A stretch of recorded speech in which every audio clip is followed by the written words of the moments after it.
Chapter 525. The races that once dominated the untainted land did not rise again after the Great War of the Three Races. After the Great War of the Witches and Demons shattered the untainted land, the old forces were almost completely wiped out. Only then did the weak human race become the hegemon, giving rise to a series of subsequent myths and legends. The human race was originally a race created by Nuwa. Strictly speaking, they were inextricably linked to Hongjun. Autumn beans fell. Lin Yuan adjusted his breathing and began to sort out the huge amount of information in Incubus's words. So my system is actually the so-called power of the source world, which is one of the powers that Hongjun has yet to control. If I follow this train of thought, then the third cataclysm of the untainted land, which is the battle between the sages, is also a conspiracy? Is the heaven that the founder of Tongtian who teaches everyone without discrimination actually the original heavenly Tao? Because the founder of Tongtian was unwilling to be controlled by Hongjun, the third cataclysm shattered the untainted land, causing the so-called source world to escape with the fragments. And the founder of Tongtian's subordinates were mostly demons, who were basically the remnants of the old forces. Because in the second cataclysm, the witches and demons broke away from Hongjun's control by shattering the untainted land. Even though they were constantly being hunted down by Hongjun, the heavenly Tao that was about to be completely controlled by Hongjun saw the hope of survival. If not for the fact that he had to maintain a calm appearance, Lin Yuan would have gasped at this moment. However, the so-called third cataclysm was definitely not something that Incubus and the other demons who had escaped during the second cataclysm knew about. No wonder the science and technology on Earth had developed rapidly. The so-called metaphysics, ghosts and gods had always been listed as feudal superstitions. Even the so-called untainted land was listed as an unverifiable myth. Even the history of Huaxia, which had been passed down for more than 5,000 years, stopped at the Zhou dynasty. Even if everyone knew about the existence of the untainted land, no one could find any evidence. This was the heavenly Tao of the source world. It was erasing Hongjun's existence, ensuring that Hongjun would not be able to discover the source world. From Lin Yuan's memories of the original world, it seemed that the way of heaven had already done quite well in this aspect. Furthermore, it had even begun to fight against Hongjun and the primordial world. The old forces such as Ravenhill Manor and the Dragon Palace of the Four Seas had actually already established a connection with the source world.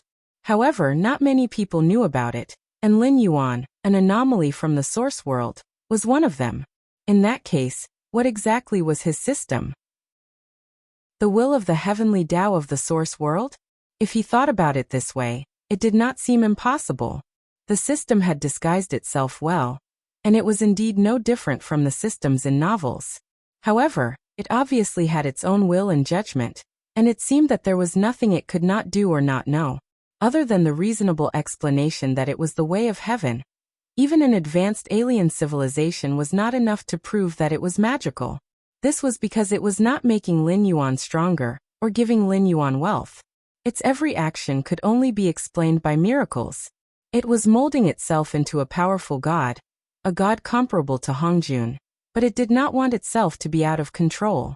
Therefore, the system directly labeled the talent of the Nether Realm's Blackwater as dangerous and uncontrollable. If Lin Yuan became stronger through the power of the Nether Realm's Blackwater, and became a god who controlled the underworld, then Lin Yuan would no longer be controlled. This was because Lin Yuan was not created by the system. It could not deprive Lin Yuan of his own power. Lin Yuan suddenly thought of the dove snake that had tried to devour the system's power. No wonder the system had changed its usual behavior and destroyed it directly. Based on this information, wasn't Hongjun also a dove snake? However, Hongjun had already succeeded.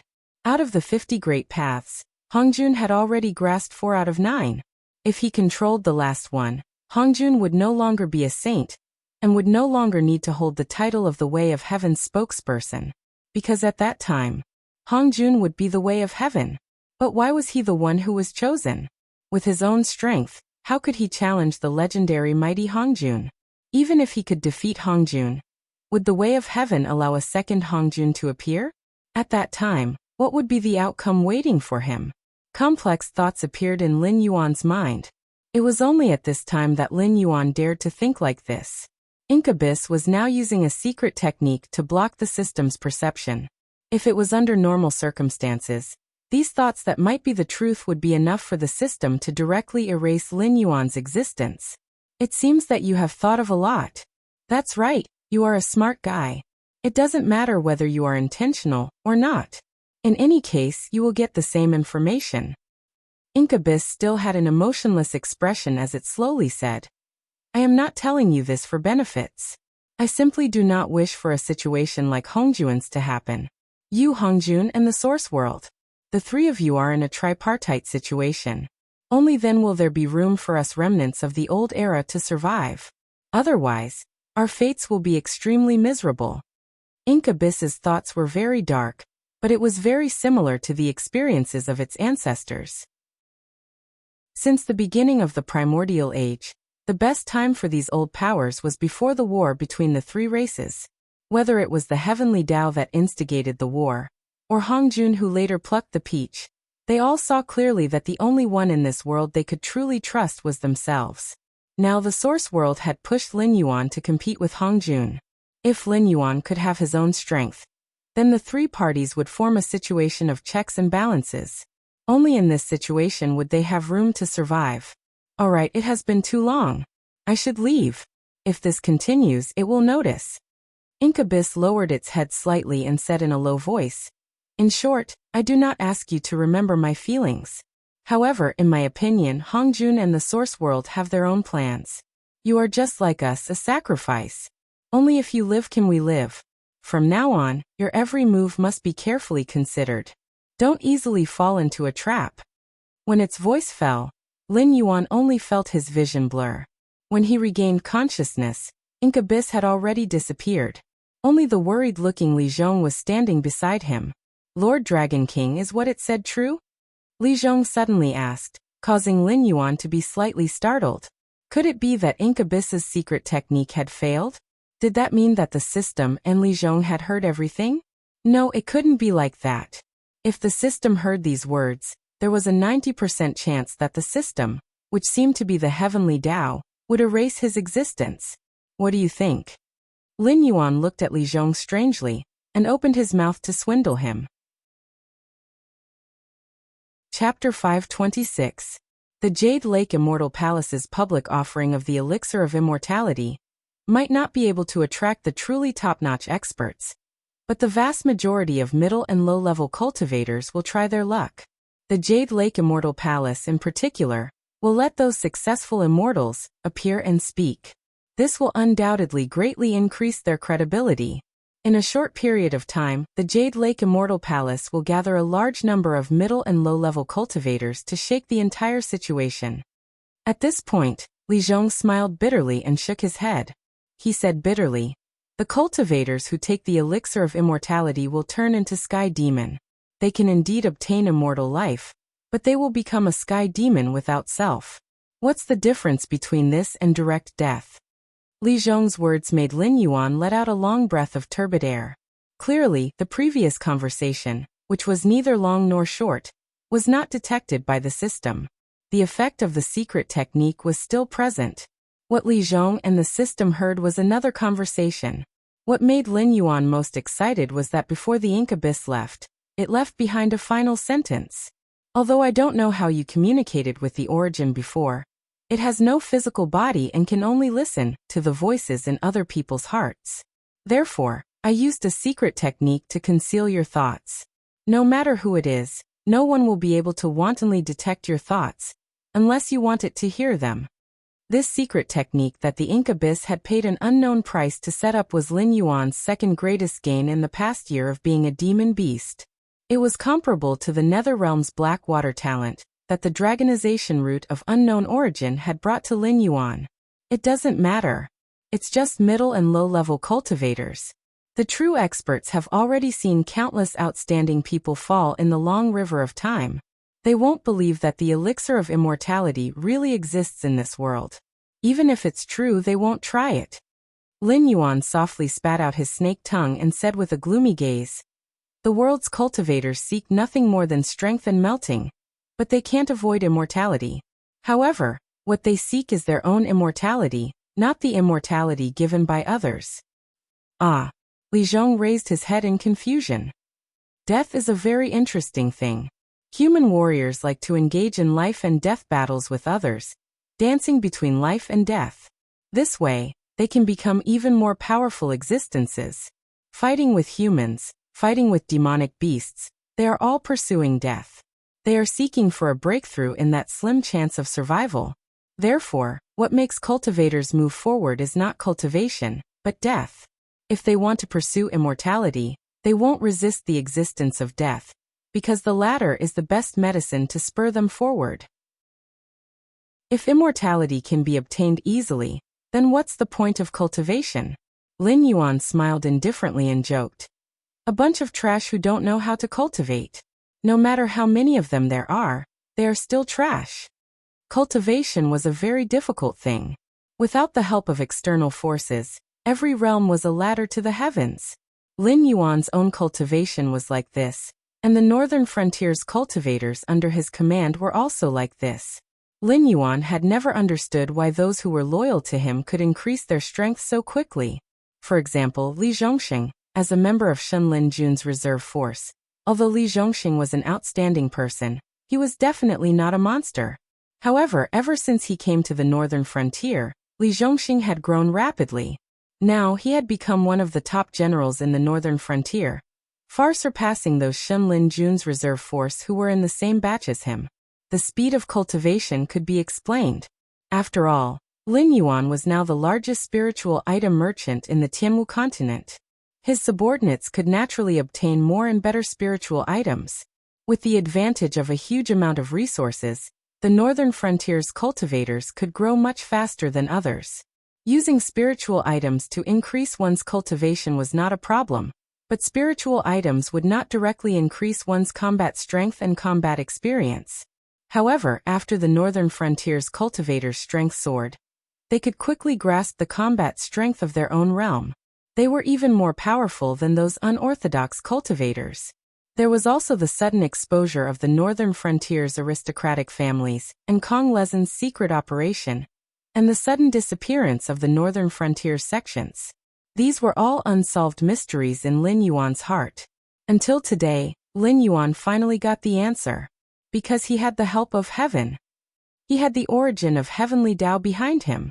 Naturally, everything went smoothly, and the speed of his subordinate's strength was naturally rapid. After all, the strong enemy he had to face was not the Shenwu dynasty or those top forces, but a saint who had stolen the heavenly Tao. Lin Yuan's own strength could not increase slowly, and the existence of his subordinates naturally could not drag him down. Therefore, the entire northern frontier had the heavenly Tao behind him.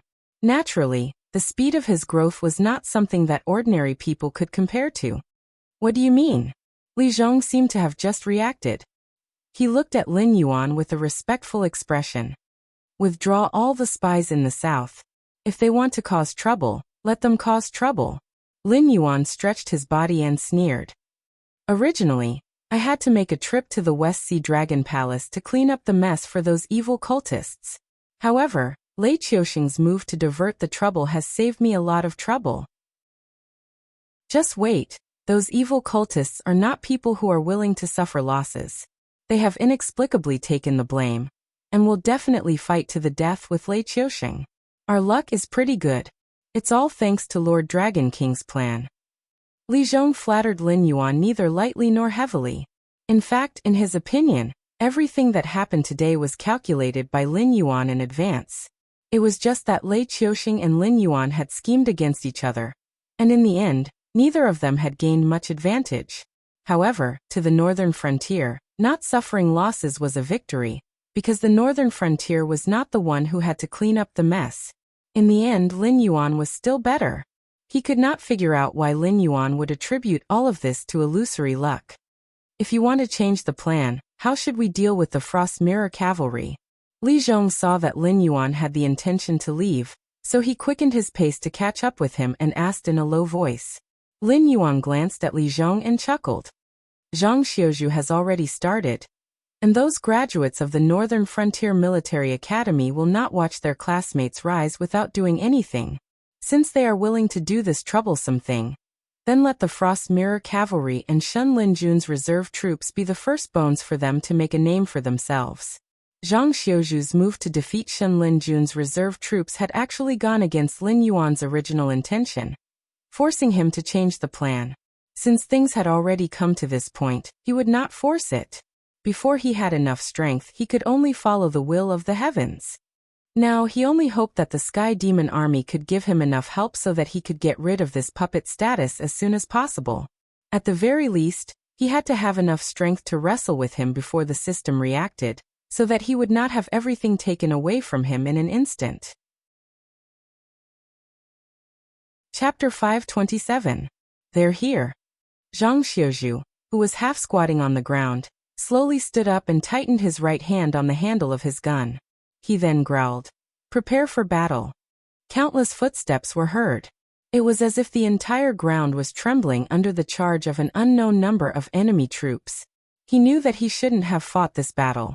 Shun Linjun's reserve forces had set up ambushes on the road from the defensive line of Donglin City to the Frost Mirror Cavalry camp. There was almost no better situation than this for the entire northern frontier. A few charges and hundreds of lives would have been lost, and they would have been able to return to the defensive line of Donglin City. They would have been able to use the mouths of those Frost Mirror Cavalry generals to direct their hatred to the Xinwu dynasty. However, everyone had their own selfish motives. Zhang Xiuju knew very well that this was the biggest opportunity he had so far. As long as he could win this battle, he would be able to make a name for himself. When the punishment from the king's residence at the northern frontier came, he would not be killed no matter what. There were only two possible outcomes. The first would be to lead the army to wipe out the Frost Mirror Cavalry and Shun Linjun's reserve forces that were spreading throughout the northern territory. The second would be to remove him from the southern expedition and have him form a new army to defend the border. He would have to suffer the consequences of not being able to kill the Shuangjin dynasty. Clang, clang. The elite soldiers behind the fortifications quickly got up and aimed their strange-looking crossbows at the charging enemy troops. They then pulled the trigger. One deadly bolt after another was fired. It took only an instant for nearly 10,000 bolts to take down a large number of enemy troops. As expected, the soldiers from Shun Linjun's reserve forces removed all identifiable symbols from their bodies and wore only white undergarments. Without armor, there was no way they could have withstood the bolts with just a few layers of cloth in their bodies. Furthermore, the crossbows in their hands were anything but ordinary. Those were repeating crossbows that had been painstakingly researched by the Ministry of Works of the Northern region, capable of firing all 30 bolts stored in the crossbow box within a single second. Even sturdy armor might not have been able to withstand 30 consecutive shots. Even the airborne realm warriors, who were shielding their bodies with spiritual qi, ended up with blood splattering all over their bodies. However, this kind of crossbow could be said to be a single-use item. Without a special method, it was impossible to remove the crossbow case. Forcibly removing the crossbow case would only cause part of the mechanism to self-destruct, and the entire crossbow would be destroyed. On the fierce battlefield, without enough logistical support, the emptied crossbows could only be thrown aside, waiting to be picked up when the battlefield was cleaned up to see if they could be used again. Zhang Xiuju had emptied all the crossbows he had brought with him in the first round of attacks. He did not consider the problem of suppressing the enemy after that. He wanted to deal the greatest blow when the enemy was unprepared. As it turned out, Zhang Xiuju's crazy strategy was indeed successful. After a round of firing, at least 800 of the enemy troops at the front were killed on the spot, and the number of those who were crippled and seriously injured was uncountable. Archers, change your equipment. The shooting position must be used again within 5 breaths. Zhang Xiuju called out. Then he waved his hand and growled. Swordsmen and shield bearers, what are you waiting for? Do you have to suffer another round of attacks before you know how to build a second defensive position with shields? In a team of more than 2,000 people, there was no need for semaphore or heralds. With Zhang Xiuju's cultivation level close to the heaven's strength realm, he could make all the soldiers hear his orders with his voice alone. However, Zhang Xiuju's command was not slow. How could the enemy, as the most elite soldiers of the Xinwu dynasty, be easy to deal with. Almost at the same time Zhang Xiuzhu opened his mouth, a black rain of arrows shot out from the dense forest. Moreover, this attack was an indiscriminate attack. Not only did Zhang Xiuzhu and the others' defensive position, but even the wounded soldiers lying on the ground outside were also enveloped by this rain of arrows. Between soldiers, relationships were very important. Putting aside the fact that they ate and lived together, if they were injured or killed in battle, having two more brothers would increase their chances of survival. At the very least, they could ensure that their corpses would be sent back to their hometowns and return to their roots.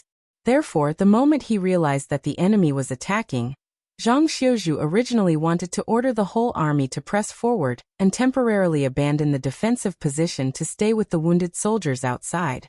However, the enemy's abnormal attack made Zhang Xiuzhu stunned for a moment. He could only helplessly accept this loss.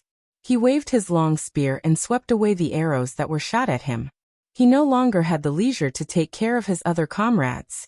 At the same time, Zhang Xiuzhu became more and more certain that this Xinlin Jun reserve army had reached a stage of desperation. Now, other than killing all the enemies and taking away the supplies for a meal, they did not have any other thoughts. They also did not care about the friendship between comrades. They did not have any food or medicine. Therefore, from the beginning, these wounded soldiers were treated as dead people by them. Puff! In the blink of an eye, a sharp arrow shot into Zhang Xiuzhu's shoulder. Zhang Xiuzhu staggered back 2 steps. He glanced at the soldiers who were in a daze and roared. Swordsmen and shield soldiers, withstand the arrow rain and build a defensive position. Archers, quickly get into position and prepare to counterattack. What the hell are you waiting for? Are you waiting for the enemy to finish shooting? Before the two sides engaged in hand-to-hand combat, the archers on both sides usually shot at each other. In fact, who was at a disadvantage and who was at an advantage actually depended on the shooting accuracy and shooting frequency of the two troops. If they could suppress the enemy behind the defensive fortifications and not dare to show their heads, they could almost achieve 0 casualties and cause a very terrible blow to the enemy. But what were his subordinates doing? Hiding behind the supply wagons and trembling? Strictly speaking, compared to the elite troops of the southern expedition, Xinlin Jun's reserve troops had only practiced a few more times, and their general cultivation was higher. However, their battlefield experience was not as good as the soldiers of the southern expedition. However, in this first round of combat, the gap between the two sides immediately became obvious. The reason for this was very complicated. The most obvious reason was that Zhang Xiuzhu lacked reputation and military achievements. Even if Zhang Xiuzhu stirred up the morale of the whole army, he himself was just a team leader of the southern expedition. If it were not for Li Zhongxing's favor, many of the people present would have higher military ranks than Zhang Xiuzhu. Moreover, Zhang Xiuzhu had done almost nothing before except for his good performance in the military academy of the northern frontier. On the other hand, even if the opponent was only a reserve soldier, he was still a reserve soldier of the first army of the Shunwu dynasty. When the two sides met, the gap in confidence between the two sides was obvious. Although the morale of one side was low, there was no way to retreat. They could only fight with all their might. Their morale was indeed good, but they did not have the confidence to win. Therefore, the moment they made a mistake, it was easy to be beaten like an ostrich. Chapter 528. A pair of sharp eagle eyes lit up. Xiaoen quietly watched the battlefield 3 kilometers away, the corners of his mouth slightly raised. This motley crew of southern expedition actually had the guts to challenge Xinlin Jun's reserves. This was something that Xiaoen couldn't figure out. What he couldn't figure out even more was why Zhang Xiuzhu's overconfident behavior could attract the attention of the Dragon King. Dragon King even asked him to personally lead the troops to back up this young general. Furthermore, Dragon King also asked him not to intervene in the battle before the other side completely collapsed. This was to let this guy suffer a big loss, but at the same time, to protect him from death. It seemed that Dragon King intended to put this young general in an important position. Xiaoen's eyes flashed. He reached out and pressed down on the composite bow raised by a guard beside him. He gently shook his head and said, "Now is not the time for us to enter the game. Let's see what other countermeasures he has." He didn't believe that the general favored by the Dragon King was just an embroidered pillow. After all, Lin Yuan's vision had always been good. As long as someone was personally appointed by him to a certain position, they would be able to do their job with ease. Occasionally, they would even be able to create some unexpected surprises. The personal guard helplessly put down the composite bow in his hand and smiled bitterly. Big brother, you saw it too. That troop was beaten so badly that they couldn't even raise their heads in the first round. According to the fighting rhythm of the archers, if they can't organize an effective resistance to suppress the enemy's offensive within 5 minutes, they will all be shot into sieves. Shaoen's troops were almost all of the Tree Elf tribe's demi-human warriors. As Lin Yuan's most proficient archers, the experience of these tree elves told them that the friendly forces at the front had completely collapsed. If they couldn't stop the effective resistance in time and suppress the enemy, then they could only find an opportunity to abandon a portion of their troops and retreat. In that case, it would only be a matter of how much they would lose. But if these guys continued to hide there recklessly, once Shenlin Jun's reserves in the jungle attacked them, they would probably be completely wiped out. Thinking of this, the guard helplessly nudged Xiao In with his shoulder and said, "Big brother, we are all brothers. Tell me, do you have a grudge against that guy who is leading the troops? As long as you nod, we will find an opportunity to kill him with an arrow. It's better than the friendly forces at the front being completely wiped out." "Pa!" Xiao En slapped the guard on the back of his head and said fiercely, "Dragon King's order, before the friendly forces at the front are completely defeated, not to intervene in the battle situation." "Do you want me to violate the order?" Speaking of this, Xiao En paused, and the light in his eyes flickered. He chuckled and said, "Besides, you also know that this troop still has the opportunity to counterattack and even seize the initiative, which means that they haven't completely collapsed. Before that, you stay here obediently and don't act rashly. Otherwise, if the Dragon King is angry, no one will be able to save our heads." The personal guard grimaced and rubbed the back of his head. However, his face was filled with an unconvinced expression. He said in a deep voice, "Then I will see if Big Brother is wrong. However, I will say this first. If I am wrong, I will do whatever Big Brother says in the future. Even if you want me to die, I will not frown. But Big Brother, if you are wrong, you will have to give me a troop and let me lead the troops alone." In his opinion, whether it was stealth or archery, he was better than his big brother. And his big brother's advantage was only that he had joined the Dragon King's service earlier. Towards the Dragon King whom he had never met, he was even more like a loyal dog. He had no doubt that if the Dragon King wanted his big brother to die, his big brother would not even frown. Even the general in front of him who was beaten to the point of being unable to fight back had a better future than his big brother in his eyes. After all, the northern frontier was surging like a storm. In such a situation, only wild wolves could have a bright future. And a loyal dog like his big brother, who only knew how to wag its tail and beg for mercy, other than getting some leftovers, would sooner or later be eaten by the wolves. Xiaoen was silent for a moment. His complicated gaze lingered on the guard for a moment before he nodded gently. He was clear about his younger brother's thoughts, but he was even more clear about the Dragon King's temperament. Obediently following the Dragon King. As long as the Dragon King gave him something and did not fight for what he wanted, he could live for a long time and protect the legacy of his bloodline. As for those who disobeyed the Dragon King, even if they could be put in an important position for a while, in the end, they would only end up in a situation where the cunning rabbit was killed and the lackey cooked. He was different from his younger brother. Or it could be said that he was different now. Xiao En, who had been captured and enslaved by the humans in the early years, had lost most of his wild nature. Xiao En valued the survival of the entire Tree Elf tribe more than his own future, so he was willing to be a loyal dog. As for his younger brother, although Xiao En did not mind letting him roam his own world, he still needed more training. He did not ask for him to become outstanding, but at least he did not want to bring disaster to the entire tribe. On the other side, Zhang Xiuzhu frowned slightly, his face gloomy to the extreme. He was very clear that the enemy's close combat troops were about to approach. If he could not set up an effective firing position, the entire army would be wiped out. Even if he was lucky enough to survive, This defeat would be nailed to the pillar of shame. Not to mention leading an army in the future. Even the Southern expedition would not tolerate a guy like him who only knew how to talk on paper. I'll say it one last time. Prepare to counterattack. Those who disobey will have their entire family wiped out. Zhang Xiuzhu threw away the spear in his hand and rolled away to avoid a cluster of arrows. He then picked up a bough from a corpse. His movements were as quick and violent as a cheetah. He drew his bow and shot 3 arrows in a row. Suddenly, several muffled groans resounded in the jungle. At this moment, Zhang Xiuzhu completely forgot about the demeanor of a scholarly general.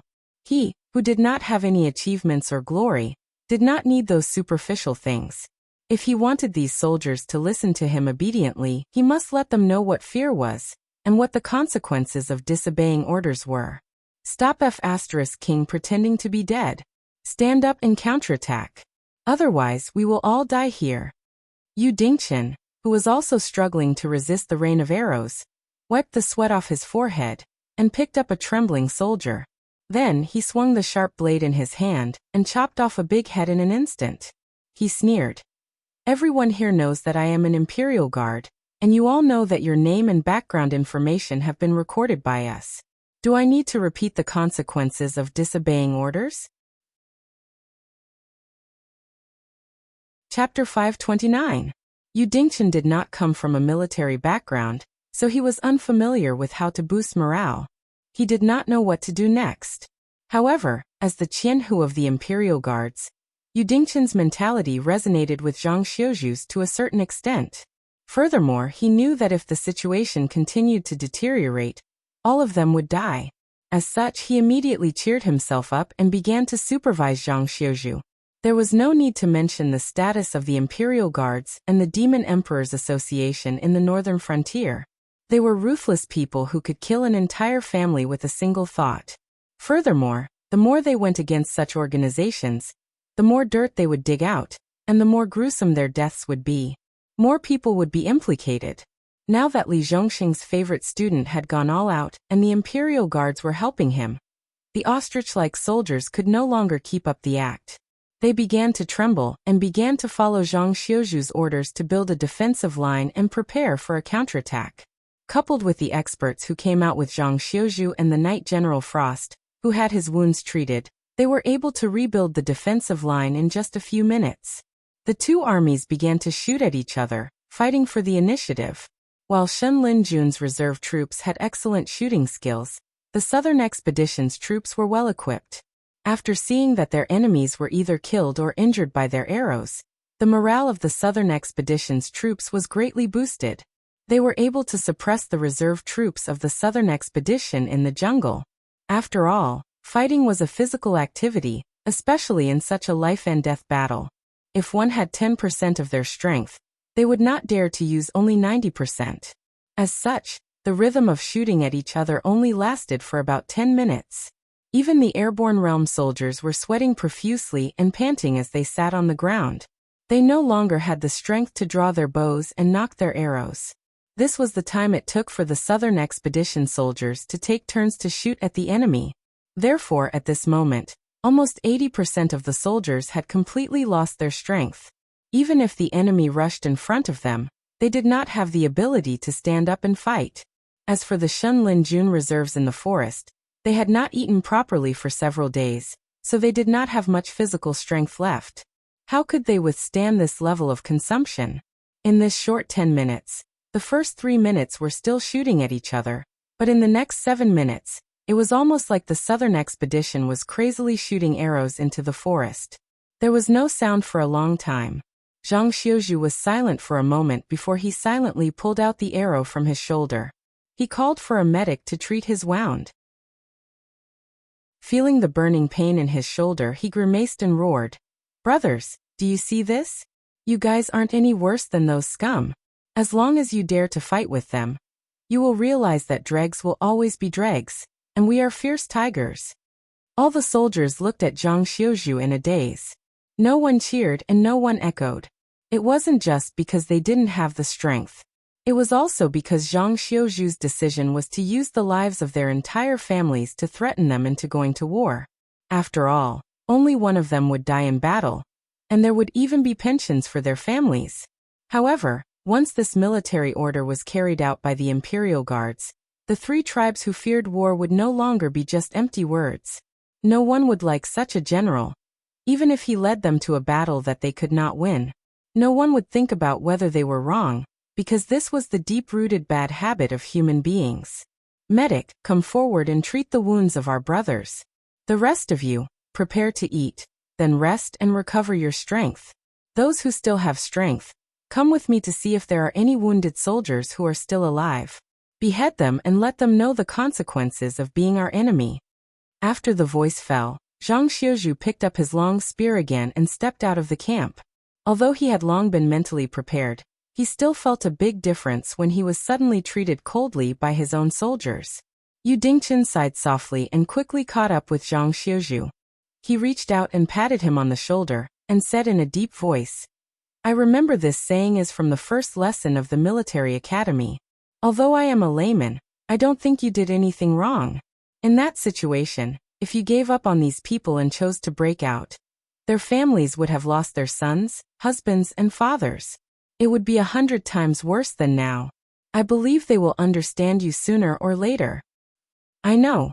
Zhang Xiuzhu nodded slightly, and his eyes glowed again. He smiled and said, "Thank you for what you did before. If you didn't reveal your identity, they would still have ignored my words." He had long known what it meant to be merciful, not to say that all generals were cruel and bloodthirsty, but a cruel fact that all leaders had to accept. If you didn't have enough strength, background, and reputation to convince your soldiers that as long as they strictly followed your orders, they would be able to obtain the final victory, then no matter how well you planned and how well you prepared, as long as the enemy found a flaw in your plan, the morale of your soldiers would drop, and they would become lambs waiting to be slaughtered. Those famous generals who could devise strategies and determine victory from thousands of miles away did indeed exist. However, they had earned their fame through countless battles. As the soul of an army, they only needed to tell their subordinates that victory was inevitable. Even if all the soldiers on the front lines were killed, the soldiers behind them would think that it was a necessary sacrifice before victory. Then they would continue to charge forward and fight. The situation is settled. The light in Shaowen's eyes slowly faded, and his eyes returned to their original state. He smiled at the guard beside him. The guard waved his hand in annoyance, but he didn't say anything unpleasant. He didn't understand how the army that had been beaten by the enemy a moment ago, and didn't even dare to fight back, suddenly became fierce and defeated the enemy in the dense forest. "Pa, Pa." Shaowen reached out and patted the guard's shoulder. He smiled and said, "I will continue to lead people here to clean up the enemy. You lead the cavalry and quickly bypass here. Go to the barracks at the other end of the dense forest and pass down the order. Let them launch a general attack. Be sure to kill all the Frost Mirror cavalry in the camp before sunrise tomorrow. In addition, remember to let them put on Shen Lin Jun's reserve armor for the fallen brothers." He paused and then slowly said, "I know you look down on me, and I'm too lazy to argue with you. I also know you want the opportunity to lead the army alone, and I can give it to you. But I hope you will use your brain more and think about the consequences before you make a decision. Even if you don't think for yourself, you have to think for the people in the tribe, for your father, for your brothers and sisters." Chapter 530. After the battle ended, Zhang Xiuzhu didn't press the attack. Instead, he used the excuse of correcting the troops to reject Mount Frost's request to depart immediately. After the battle, Zhang Xiuzhu calmed down and thought about many things. The most important point was that the troops that were supposed to ambush them didn't show up at all. However, since they were patrolling nearby, they must have realized that there was a battle going on here. Yet they didn't help. Obviously, they had received some special orders. Based on this, Zhang Xiuzhu quickly realized that Dragon King was watching his every move. Even the casualties of this battle had been sent to the northern frontier through the intelligence agency. Since he had achieved his goal, Zhang Xiuzhu didn't forget what his mission was. So he stopped. It would take time to completely wipe out Mount Frost's cavalry, and he could only try his best to buy as much time as possible. Phew! After letting out a long breath, Zhang Xiuzhu put his hands behind his head. His eyes shone with an obscure light. Yu Dingchen, who had changed into a white Kirin uniform, opened the tent flap and walked to Zhang Xiuzhu's table. He put a bowl of steaming rice on it and said with a smile, "They said that you've been staying in your tent since you came back. You haven't even eaten. Now that you're the commander-in-chief, you can't fall here before the mission is completed." Zhang Xiuzhu looked at the big bowl in front of him and squeezed out a stiff smile. He looked up at Yu Dingchen and asked, "Actually, I don't understand. As a Qianhu of the Imperial Guards, why did you give up the safety of the rear and willingly stay in the southern expedition as a pawn after delivering the order from the northern frontier king?" "Because the southern expedition is short of manpower." Yu Dingchen pulled a chair over and casually sat in front of Zhang Xiuzhu. He smiled and said, "I'm a layman in the military, but you're also a spy. Do you know what it means to punish a Qianhu?" That was the most disliked position in the entire embroidered uniform guard, because once a criminal was caught, I would be in charge of interrogating them. If I couldn't get anything out of them, then all the blame would fall on me. Therefore, in order to ensure that I can keep my clothes and my life, I have to resort to any means.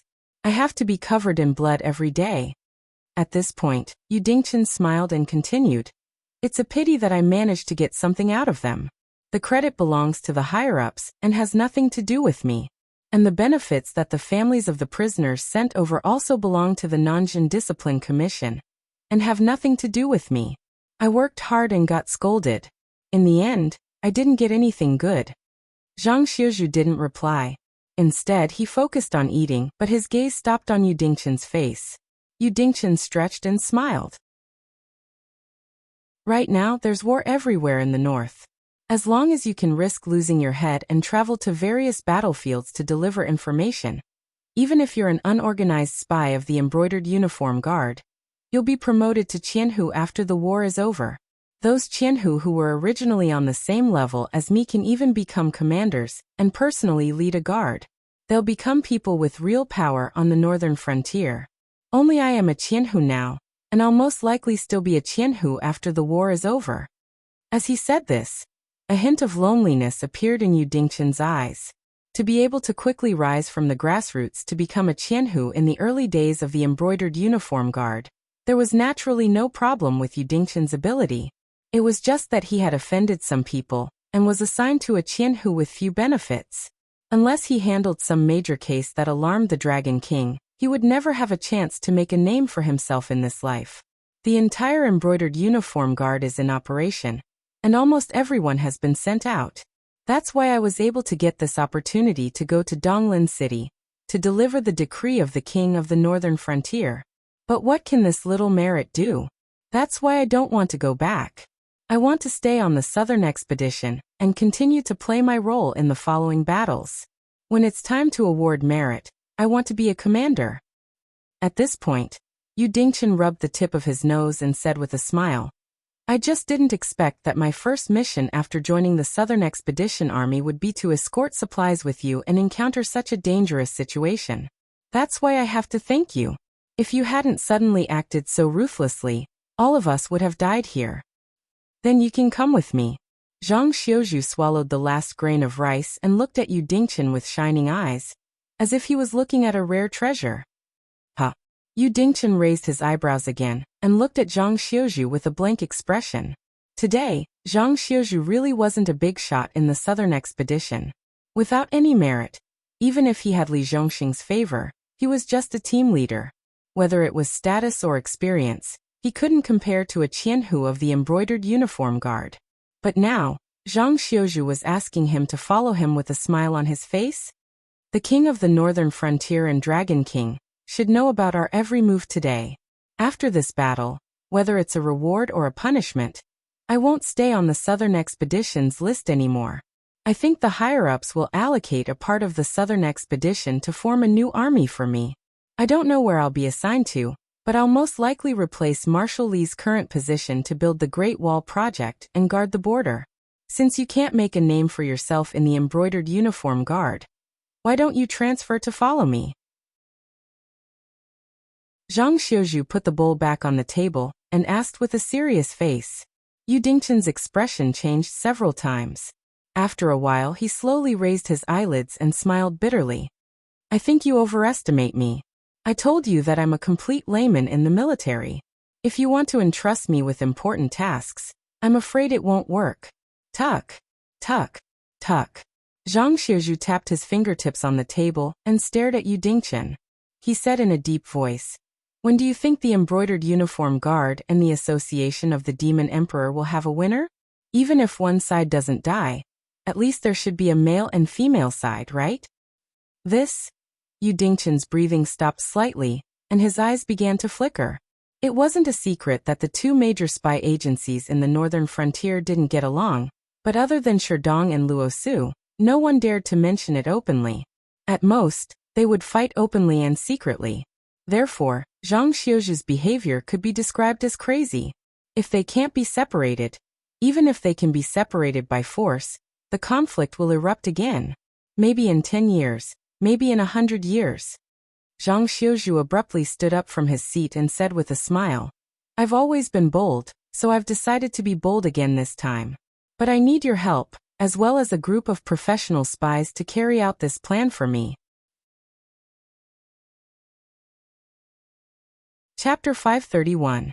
The next day, early in the morning, Zhang Xiuzhu led the supply troops and set off once again. However, the troops that originally had more than 2,000 people had been reduced to less than 1,000 after the previous day's battle. Many of the supplies that had been sent over had been torn apart by arrows or sharp blades, causing their packaging to be scattered. Zhang Xiuzhu and his men had no interest in picking up the dusty grains.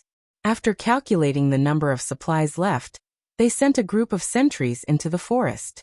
After receiving a signal confirming that the convoy was safe, Zhang Xiuzhu and his men escorted the convoy into the forest. The forest had been filled with danger yesterday, but it was empty today. I have a bad feeling about this. Keijua's eyes flashed with worry as he rode on his horse. It wasn't that he couldn't understand why Zhang Xiuzhu wanted to rest for a night before setting off. After all, the convoy was already exhausted after the bloody battle. Moreover, in order to deal with Shenlin Jun's reserve forces, Zhang Xiuzhu had to abandon his persona and order the soldiers to fight. If he continued to ignore the soldiers' opinions and continued to transport the supplies, it was very likely that a mutiny would occur. Therefore, even the Frost Mirror cavalry didn't urge Zhang Xiuzhu to set off. Although they weren't so tired that they didn't want to move, they were still exhausted. If there was a mutiny, they wouldn't even be able to run out of the simple fortifications. But for the entire night, Keifen had felt uneasy, as if something big had happened. This uneasy feeling only turned into fear and confusion when Keijua and his men arrived at the original encampment of the Frost Mirror cavalry. This was because the place was already in a mess. There were mutilated corpses everywhere. Most of them were the corpses of the Shuangjian dynasty's cavalrymen and horses. The rest of the corpses weren't wearing any armor, just like the enemies they encountered in the forest. Moreover, the wounds on the corpses were clearly caused by the Shuangjian dynasty's scimitars. Keiten couldn't think of anyone other than Shenlin Jun, who was as famous as Shui Liao cavalryman, who didn't wear an inch of armor and directly collided with the scimitars and hooves of the Frost Mirror cavalrymen. Moreover, he was able to achieve such a tragic result on both sides. Because they had never fought against the army of the northern frontier head-on, the only close contact they had was yesterday. He had witnessed with his own eyes how his team of over 2,000 was suppressed by the enemy's counterattack and couldn't even raise their heads in the fortifications. From that moment on, the northern frontier army had nothing to do with elites in Keiming's eyes. They were just a bunch of cowards with nothing but strength. Cowards didn't have the guts to charge into the Frost Mirror cavalry formation in such a state. Zhang Xiuzhu's eyes narrowed slightly. His voice was somewhat bitter as he said, "It seems that those fellows we met yesterday were not simply coveting the supplies we were escorting. Their initial goal was to block our path." But Keiting's voice was choked with emotion. Why? Although they hadn't counted all the corpses in the camp, a rough estimate put the total number of corpses on both sides at around 200,000 to 300,000. If they counted the men and horses that had died at the hands of the Northern Frontier Army, and the warriors that had been devoured by the demon beasts in the forest, even if there were still survivors, there would only be a few tens of thousands of them left. The number of tens of thousands was just wishful thinking on his part. It was obviously unrealistic to expect the Shuangjian dynasty to pay a huge price for an army that had been crippled or even destroyed. Yesterday, Keitem was still contemplating whether he should stand on the side of the Shueliao tribe or maintain his position and stand on the side of the allied army formed by the other tribes. However, the scene in front of him mercilessly slapped him in the face.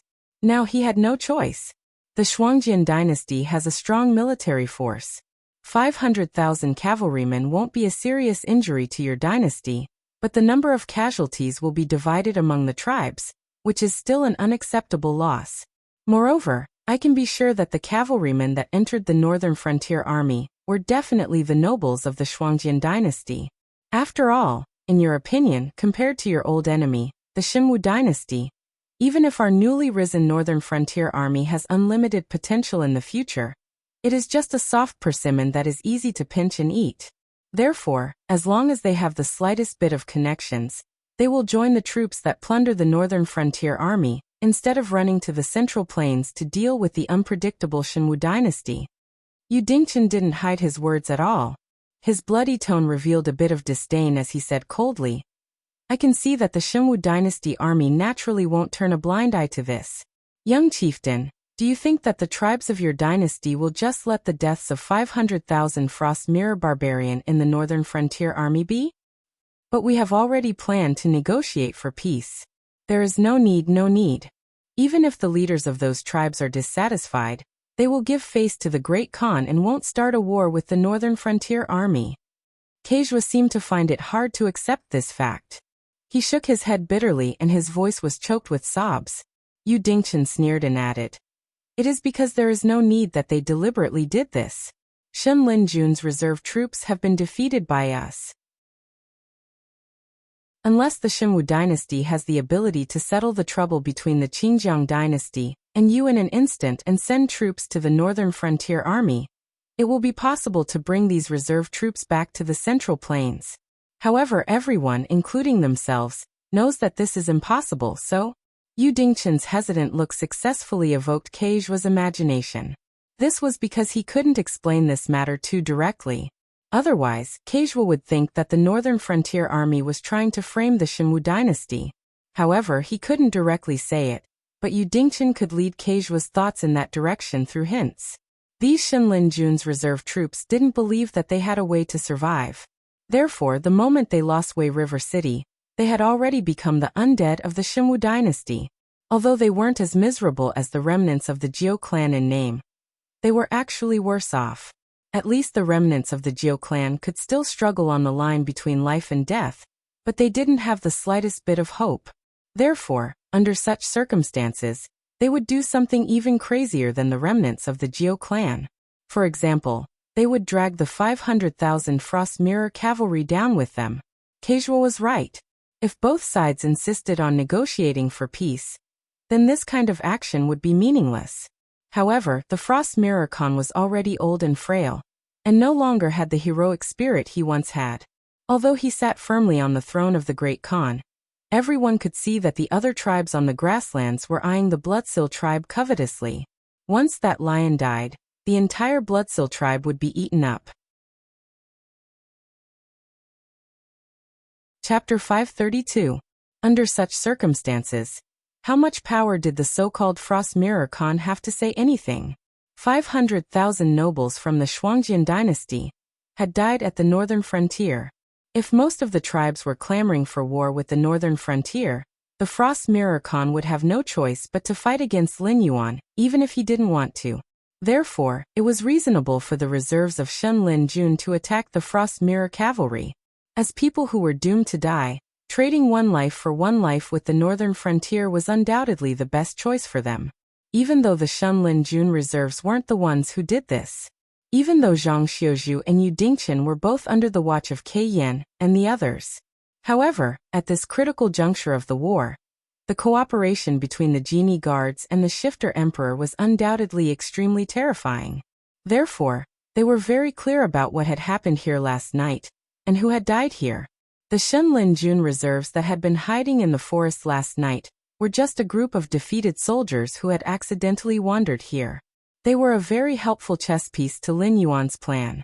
However, Zhang Xiuju's determination to fight almost ruined Lin Yuan's plan. After all, if Zhang Xiuju really won, the supply troops would have no excuse to delay and would have no choice but to march forward. When the two sides met, the Frost Mirror cavalry would be full of energy after a full meal. They wouldn't even need to wait for the northern frontier to negotiate with the Shuangjian dynasty. They would be able to follow the route the supply troops took and meet up with the main force. Although the Shuangjian dynasty wouldn't have the guts to pay the northern frontier a little less ransom. If that happened, Lin Yuan's plan would fall apart. After all, a wolf that hadn't been beaten would still be eyeing the northern frontier covetously. The tribes that hadn't suffered a loss wouldn't ignore the Great Khan's order to make up for their losses. They wouldn't let their men rush into the central plains and the south of the Shimwu dynasty to plunder. Fortunately, Zhang Xiuju had overestimated himself. He had also overestimated this group of elites who had been honed on the battlefield. Zhang Xiuju had the advantage of striking only after the enemy had made the first move. Although he had barely defeated the enemy's greed for the supply troops, he had also lost the ability to continue marching. Because Kai Ting had personally experienced that battle, he knew that the performance during the battle was not something that could be achieved by putting on a show. Although the enemy in the forest did not reveal their identity, they had jumped straight to the point that they were werewolves. This was because in the north, there was only one army that dared to intercept the supply troops of the northern frontier, and had sufficient combat power. The Frost Mirror cavalry that were restricted by the terrain could only defend the plains. They did not dare to enter the forest to fight. Therefore, a great path of survival was right beside them. They did not have the courage to explore it. They could only hide in the camp and wait for a slow death. Therefore, at this point in the show, as long as the defeated army was not captured alive by Kai Tung and his men, the Shenlin Jun reserves would be like yellow mud falling into their pants. Even if it wasn't sh*t, it would still be sh*t. There was no need for Yu Dingchen and Zhang Xiuju to guide them. No matter what happened next, Kai Ting would lock the identity of the enemy as the Shenlin Jun reserves. This was why the current scene was happening. At this moment, Kai Tung, who had been forced into a dead end, had a gloomy expression on his face. He directly placed his hatred on the Shenlin Jun reserves. This was not because Zhang Xiuju's plan was good. It was because the enemy had given him a godly assist.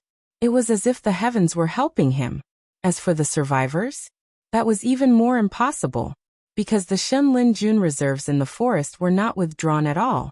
Last night, Xiao En and his tree elf guard sneaked into the camp and slit their throats with short knives. Not to mention leaving behind corpses, they even cleaned up the blood stains.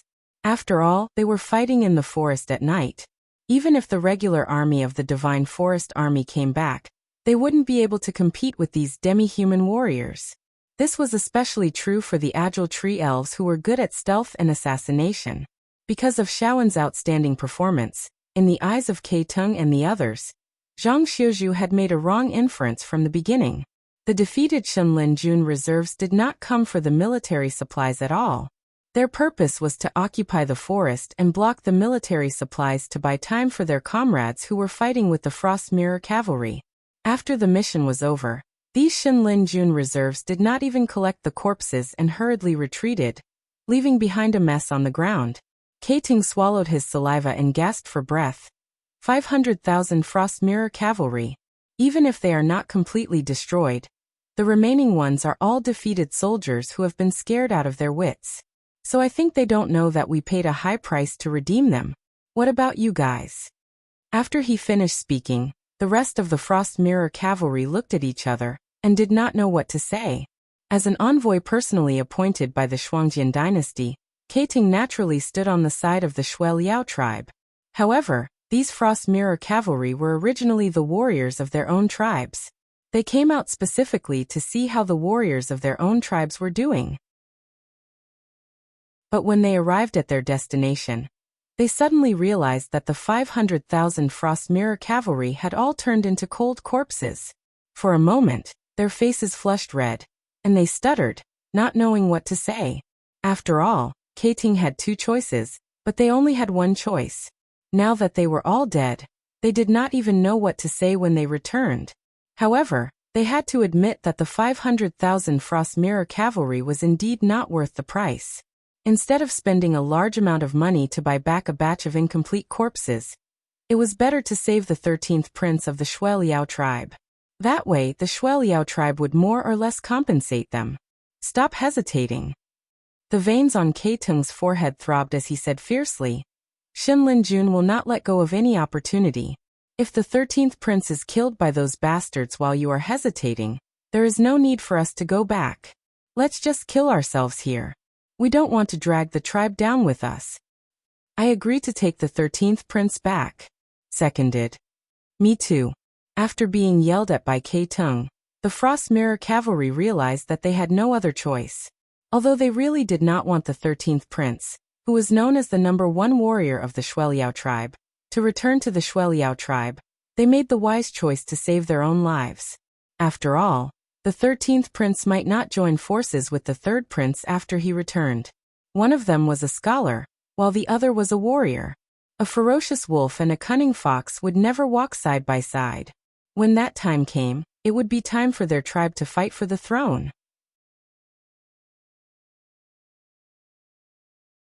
Chapter 533. 10 minutes later. Shunning City, Northern Frontier Prince's Mansion. Li Zhong was flipping through a piece of paper that didn't have many words written on it. He gritted his teeth and felt a buzzing sound in his head. Because of the two outstanding Secret Service organizations, the Embroidered Uniform Guards and the Association of the Demon Emperor, although the flames of war had ignited in the entire Northern Territory, it didn't affect the efficiency of receiving intelligence from the rear at all. From the moment Zhang Xiuzhu wanted to arm wrestle with Shen Linjun's reserve, every move on the field didn't escape Li Zhong's eyes. But intelligence was intelligence.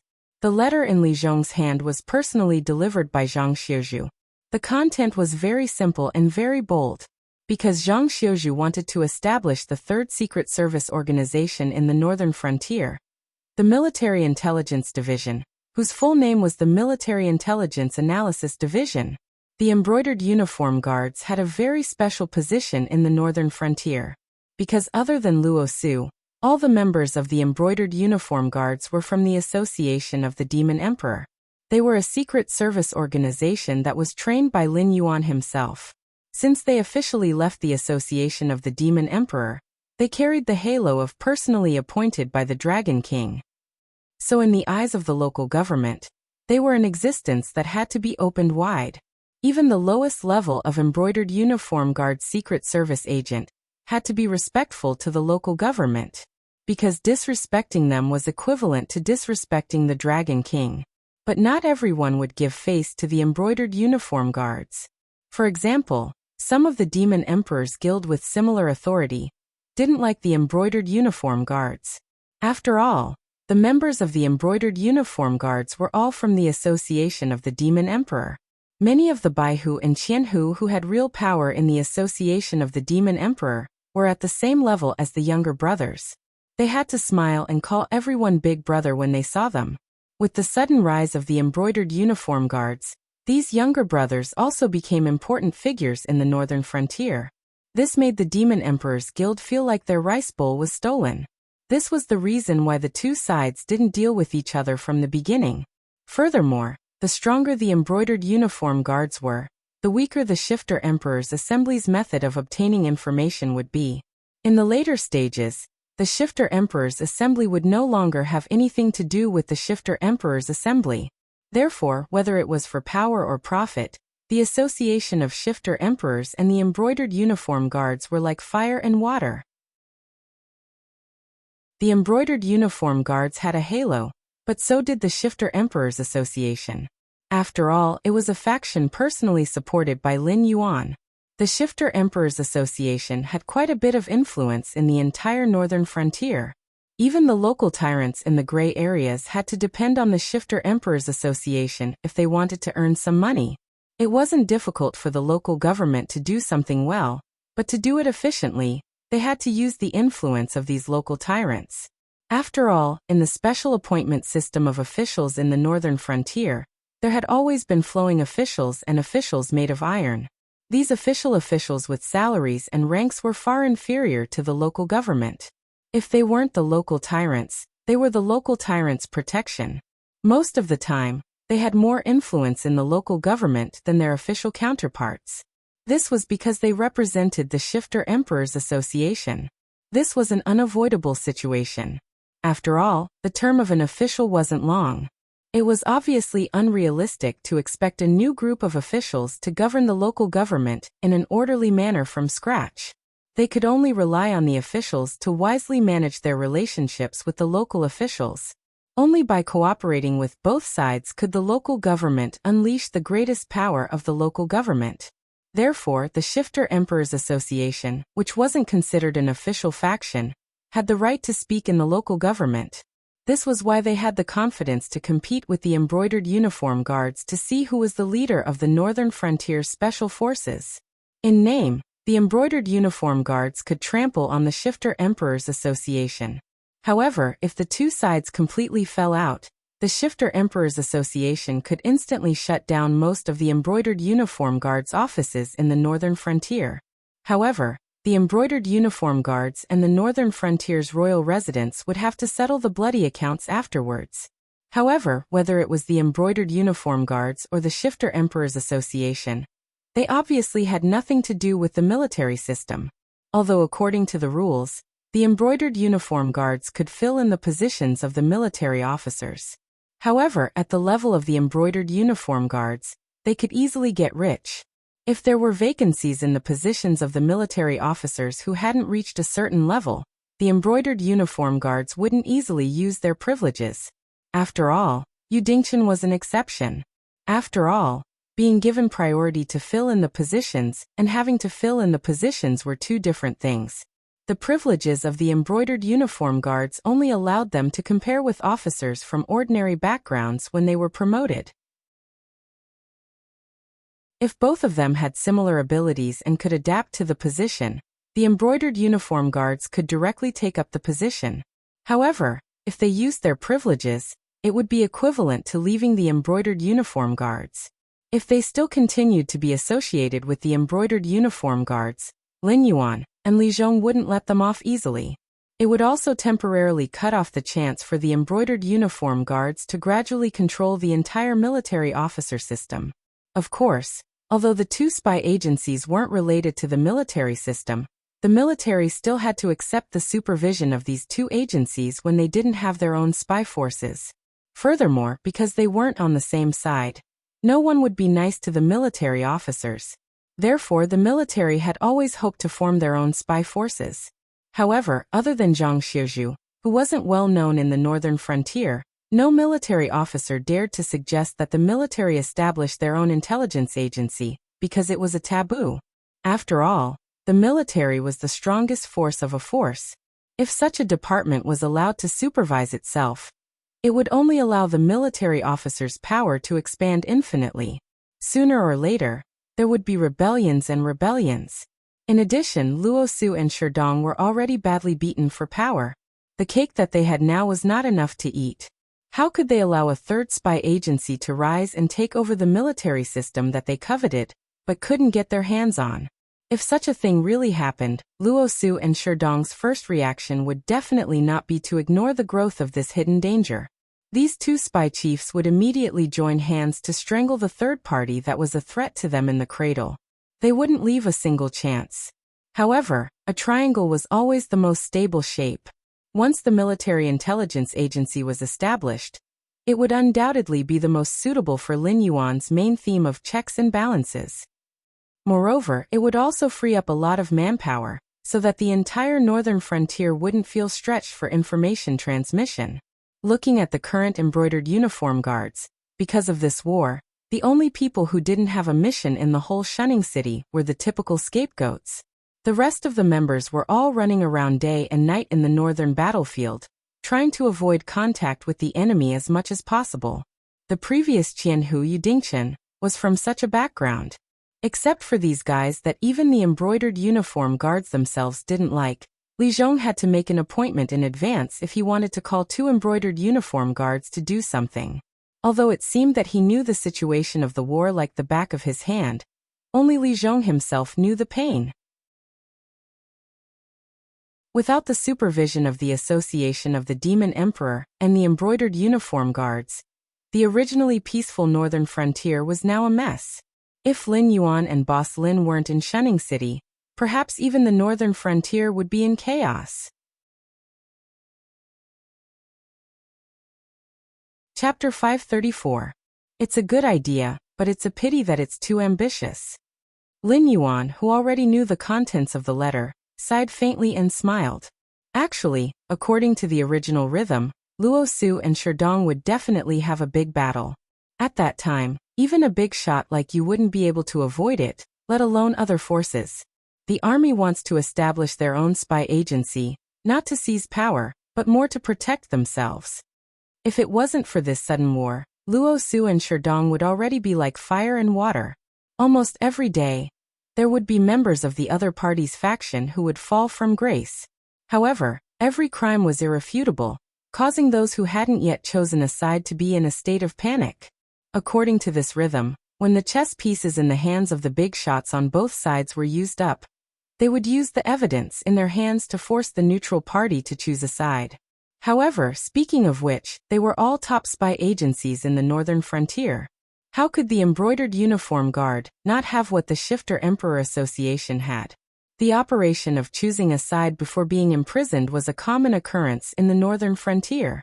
Actually, I think that Zhang Xiuju's idea is not bad. After all, the war has used too much power from the Shifter Emperor Association and the embroidered uniform guard. Now we have even lost control of our own base. If it wasn't for Zhang Xiu's old subordinates supporting us, I don't know how many forces would have taken this opportunity to meddle in the northern frontier. However, if this continues, the situation will still go out of control. Therefore, I think that instead of letting the Shifter Emperor Association and the embroidered uniform guard continue to fight like this, it would be better to cultivate a third party. Firstly, it would free up some of the spy forces to return to the northern frontier. Secondly, it would also tell Luo Su and Sherdong that they can fight, but if they go overboard, the one who laughs in the end might not necessarily be one of them. However, Zhang Xiuju may have the ability, but his temperament is too bad. Now he wants to prove himself too much, and has even forgotten what it means to be unworthy of a position. If the Dragon King doesn't punish him, he will cause great trouble sooner or later. Li Zhong rubbed his chin and said solemnly, "Therefore, I believe that even if we want to nurture a third party, this power should not fall into the hands of Zhang Xiuju." According to what Lin Yuan had said in his previous life, Li Zhong should be a Virgo. He strives for perfection in everything and cannot tolerate the slightest flaw. Li Zhong had planned the battle plan against the entire Shuangjian dynasty a long time ago, and it had been carried out smoothly until the appearance of Zhang Xiuju. Although the results did not affect the plan at all, and even achieved a better result, Li Zhong could only say that it was due to luck. It could not be repeated again.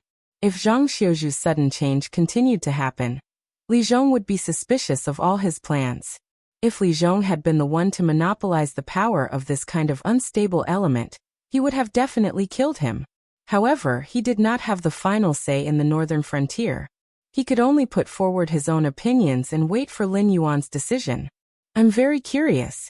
What makes you think that the military system does not have its own spy agency? Lin Yuan's eyes narrowed slightly as he said coldly, "No matter when, the military is this king's most powerful fist to the outside world. The weapons in their hands will never be pointed at their own people. What *T military intelligence department? There is no need for it to exist." In the end, the original intention of this force was to deal with their own people. Zhang Xiuju also saw that you wanted a third party to appear, and that I would not make a move against him before I squeezed out all his value. He grasped this mentality and wanted to become an influential official in the northern frontier. Yes, the Dragon King is wise. Li Zhong trembled as he lowered his head, his face full of resentment. Zhang Xiuju's ambition was indeed a little inflated. To put it nicely, he was arrogant because of his talent.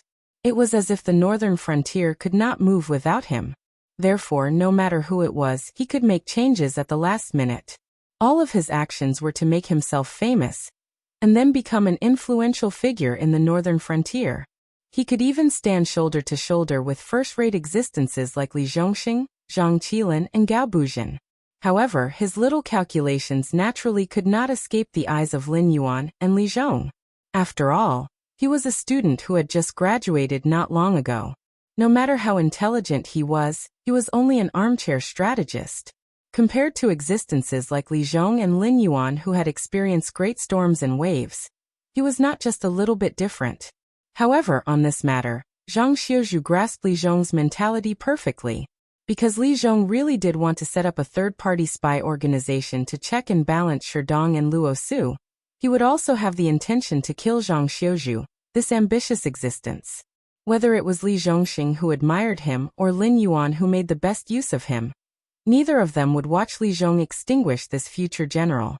This feeling of being calculated inexplicably made Li Zhong feel annoyed. After a while, he suddenly raised his head and stared at Lin Yuan with his eyes wide open.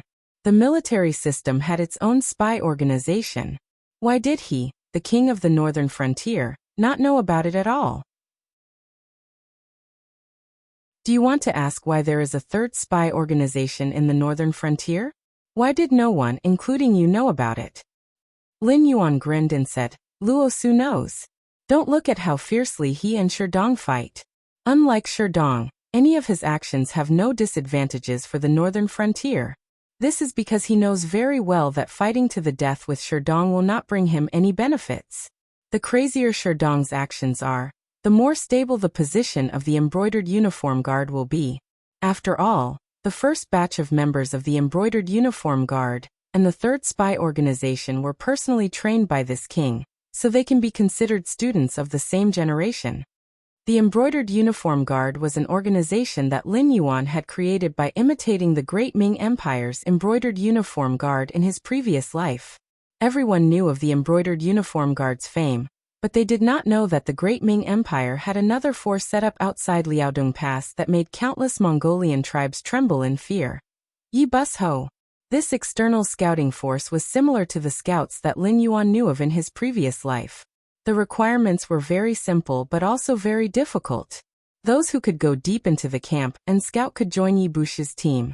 It was said that at Yi Bush's peak, they could even clearly investigate who the Mongolian khans met in the camp and what they said. Then, the next day, a document would be sent to the emperor's desk. This special force that had outstanding military achievements in history, but few people knew about, was set up at the same time as the embroidered uniform guard. Yi Bus Ho was not a member of the embroidered uniform guard. Although they were not as famous as the former, Yi Bus Ho was not any worse than the embroidered uniform guard at its peak. Since Lin Yuan had set up the embroidered uniform guard, how could he forget about Yi Bus Ho? So from the beginning, Lin Yuan did not mind Sherdong fighting with Luo Su, because in this kind of situation, a person's ambition would be completely exposed. And with Yi Bush's existence, the two sides would never reach the point of fighting to the death. Chapter 535. Yi Belan, what do you think of Zhang Xiuzhu? Lin Yuan suddenly opened his mouth and said something that made Li Zhong puzzled. Li Zhong's cultivation method was called heaven sun gazing at aura, which was personally taught to him by Lin Yuan. The biggest difference with most of the cultivation methods in the world was that the limit of this cultivation method was not the void realm, but the cultivation conditions were more special. To cultivate this technique, one must have their own territory. Furthermore, one's cultivation base was tied to the prosperity of the territory. Li Zhong had no doubt that if the northern region became the only empire that unified the seven empires, and he was able to govern the entire northern region in an orderly manner, then the cultivation base that the territory would give him would directly push him to a magical realm that he could not even imagine. However, the cultivator of this cultivation method could not be extraordinary, because all his cultivation was fake. For example, if the northern frontier unified the seven dynasties, but all the creatures under his rule died, his cultivation would instantly fall to the level of an ordinary person. Even if there was a natural disaster or man-made disaster somewhere, he would be seriously injured and his cultivation would fall. Now the northern frontier had taken over the whole northern territory, and Li Zhong's cultivation had broken through the threshold of the Heaven Gang realm. Although he had not fought with others, but based on the feeling that the strong people in the northern frontier brought to him, all the cultivators who were weaker than Winesword Mystery could not bring any threat to him. After all, Winesword Mystery was at the peak of the Heaven Gang realm, and he had killed the existence of the late stage of Heaven Gang realm. In addition to the particularity of this cultivation method, Li Zhong's perception of the environment was extremely sharp. Even Luo Su and Sherdong, who were the heads of the secret service who specialized in the cultivation method given by Lin Yuan, could not hide under his eyes. At present, the only one who could do this was the abandoned disciple of the Voidwalker, Xia Xiyu. With the talent of shadow affinity, he could blend into the shadow at any time to avoid Li Zhong's perception. He is a good seedling. All of a sudden, an unfamiliar voice sounded. Immediately, a sloppy man wearing black leather armor with long hair like withered grass that covered half of his face slowly appeared in front of Li Zhong. He bowed to Lin Yuan and continued, "Such a person should not have gone to the military academy of the northern frontier in the first place. It would have been better if he had come to my knight's acceptance for training." "Then you can take him away." Lin Yuan glanced at the sloppy man and sneered. "Since he wants to control the spy system of the army, this king will give him the chance. As for whether he has the ability or not, that is between you and him." Unremitting Night had been stationed on the Frost Mirror Plains ever since it was established. Their greatest enemy had never been the northern rebels, and they didn't even have to do anything when the situation in the north changed. Their eyes had always been fixed on the Frost Mirror dynasty, and even the Great Wall project had been conceived by Yi Belan, the current division chief of Unremitting Night. Once the Great Wall was completed, Night would set up more outposts on the Frost Plain and train their own cavalry. Bit by bit, they would infiltrate the Shuangjian dynasty's military system and become Lin Yuan's poisonous fangs embedded in the Shuangjian dynasty, just like their predecessors in the other world had done to the Mongols. This kind of spy agency that was responsible for direct combat was the cruelest. If one wanted to become the leader of the entire wolf pack, he had to challenge his superiors again and again regardless of life and death. Only the strongest wolf could lead the entire tribe to hunt the strongest prey. The moment Zhang Xiuzhu showed his ambition to Knight's acceptance, Yi Belan and Zhang Xiuzhu would fight to the death. Of course, before that, he had to grow from a wolf cub to a wolf cub, and then to an adult wolf, with his own codename. Only then would he be qualified to challenge Yi Belan. Yi Belan nodded and stepped back, disappearing from Li Zhong's sight again. "Deploy well. The Xinwu dynasty is coming. Remember, we can't lose this war. Neither I nor the northern frontier can afford to lose." Lin Yuan glanced at Li Zhong and calmly instructed before leaving the room. Li Zhong shrugged his shoulders helplessly. When it was rumored that Lin Yuan was the reincarnation of the ancient demon emperor, Li Zhong didn't believe it. After all, no one would believe that an organization that they had never heard of would appear out of nowhere. However, the attitude of the top forces towards Lin Yuan, and the treasures that Lin Yuan could easily take out and throw on the market made Li Zhong believe in this point. Therefore, no matter what special techniques Lin Yuan's trump cards practiced, Li Zhong wouldn't feel the slightest bit strange. It would only make Li Zhong feel that Lin Yuan was becoming more and more unfathomable. Due to the War Treasury's mechanism of randomly refreshing items, not only did Lin Yuan obtain the method to cultivate demonic power, but there were also many techniques suitable for humans and even mountain-shaking apes. Lin Yuan had exchanged for all of them. Li Zhong's Son of Heaven-gazing technique had come from the War Treasury. Although the sales of phase had gradually decreased due to the saturation of the market, the low-grade techniques that Lin Yuan took out were not only the Northern Frontier Academy's entry-level manuals, but they were also treasures that the major forces didn't hesitate to spend a lot of money to obtain. The most outrageous thing was that Lin Yuan didn't have the slightest intention of only selling the techniques to one party. Every low-grade technique that he didn't like would be made into countless copies and sold to various places.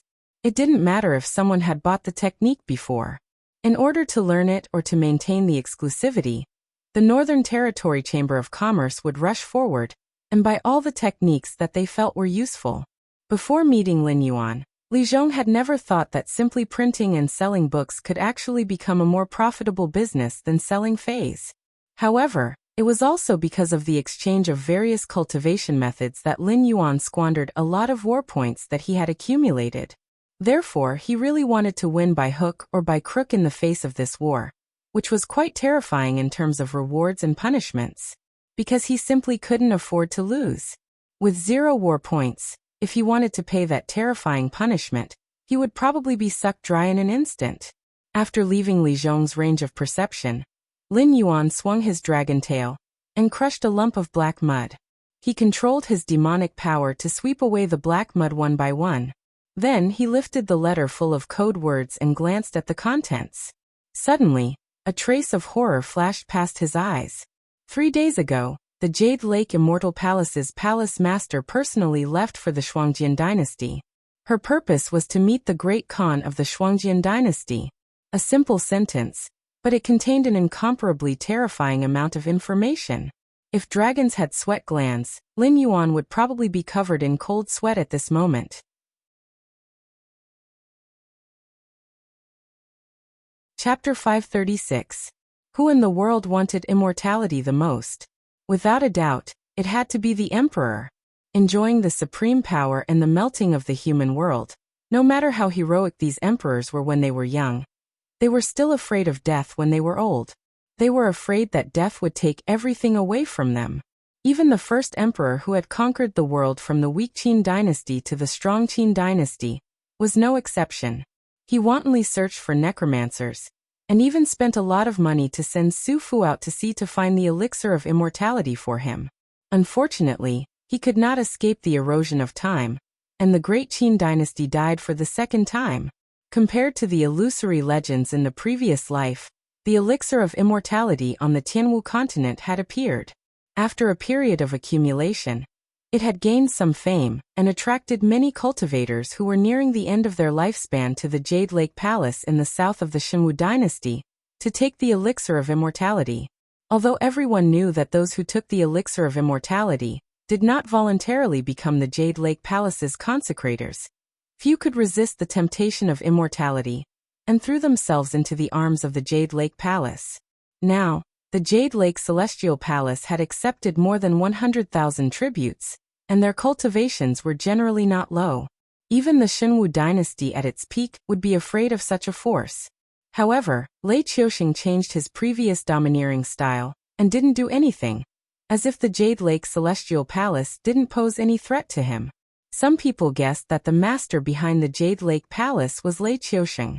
Some people guessed that Lei Qiuxing also wanted the elixir of immortality. But no matter what, the master of the Jade Lake Palace was already a powerful existence, standing at the top of the Shenwu dynasty. If he wanted to meet the great Khan of the Shuangjian dynasty in the north, it would not be a small matter.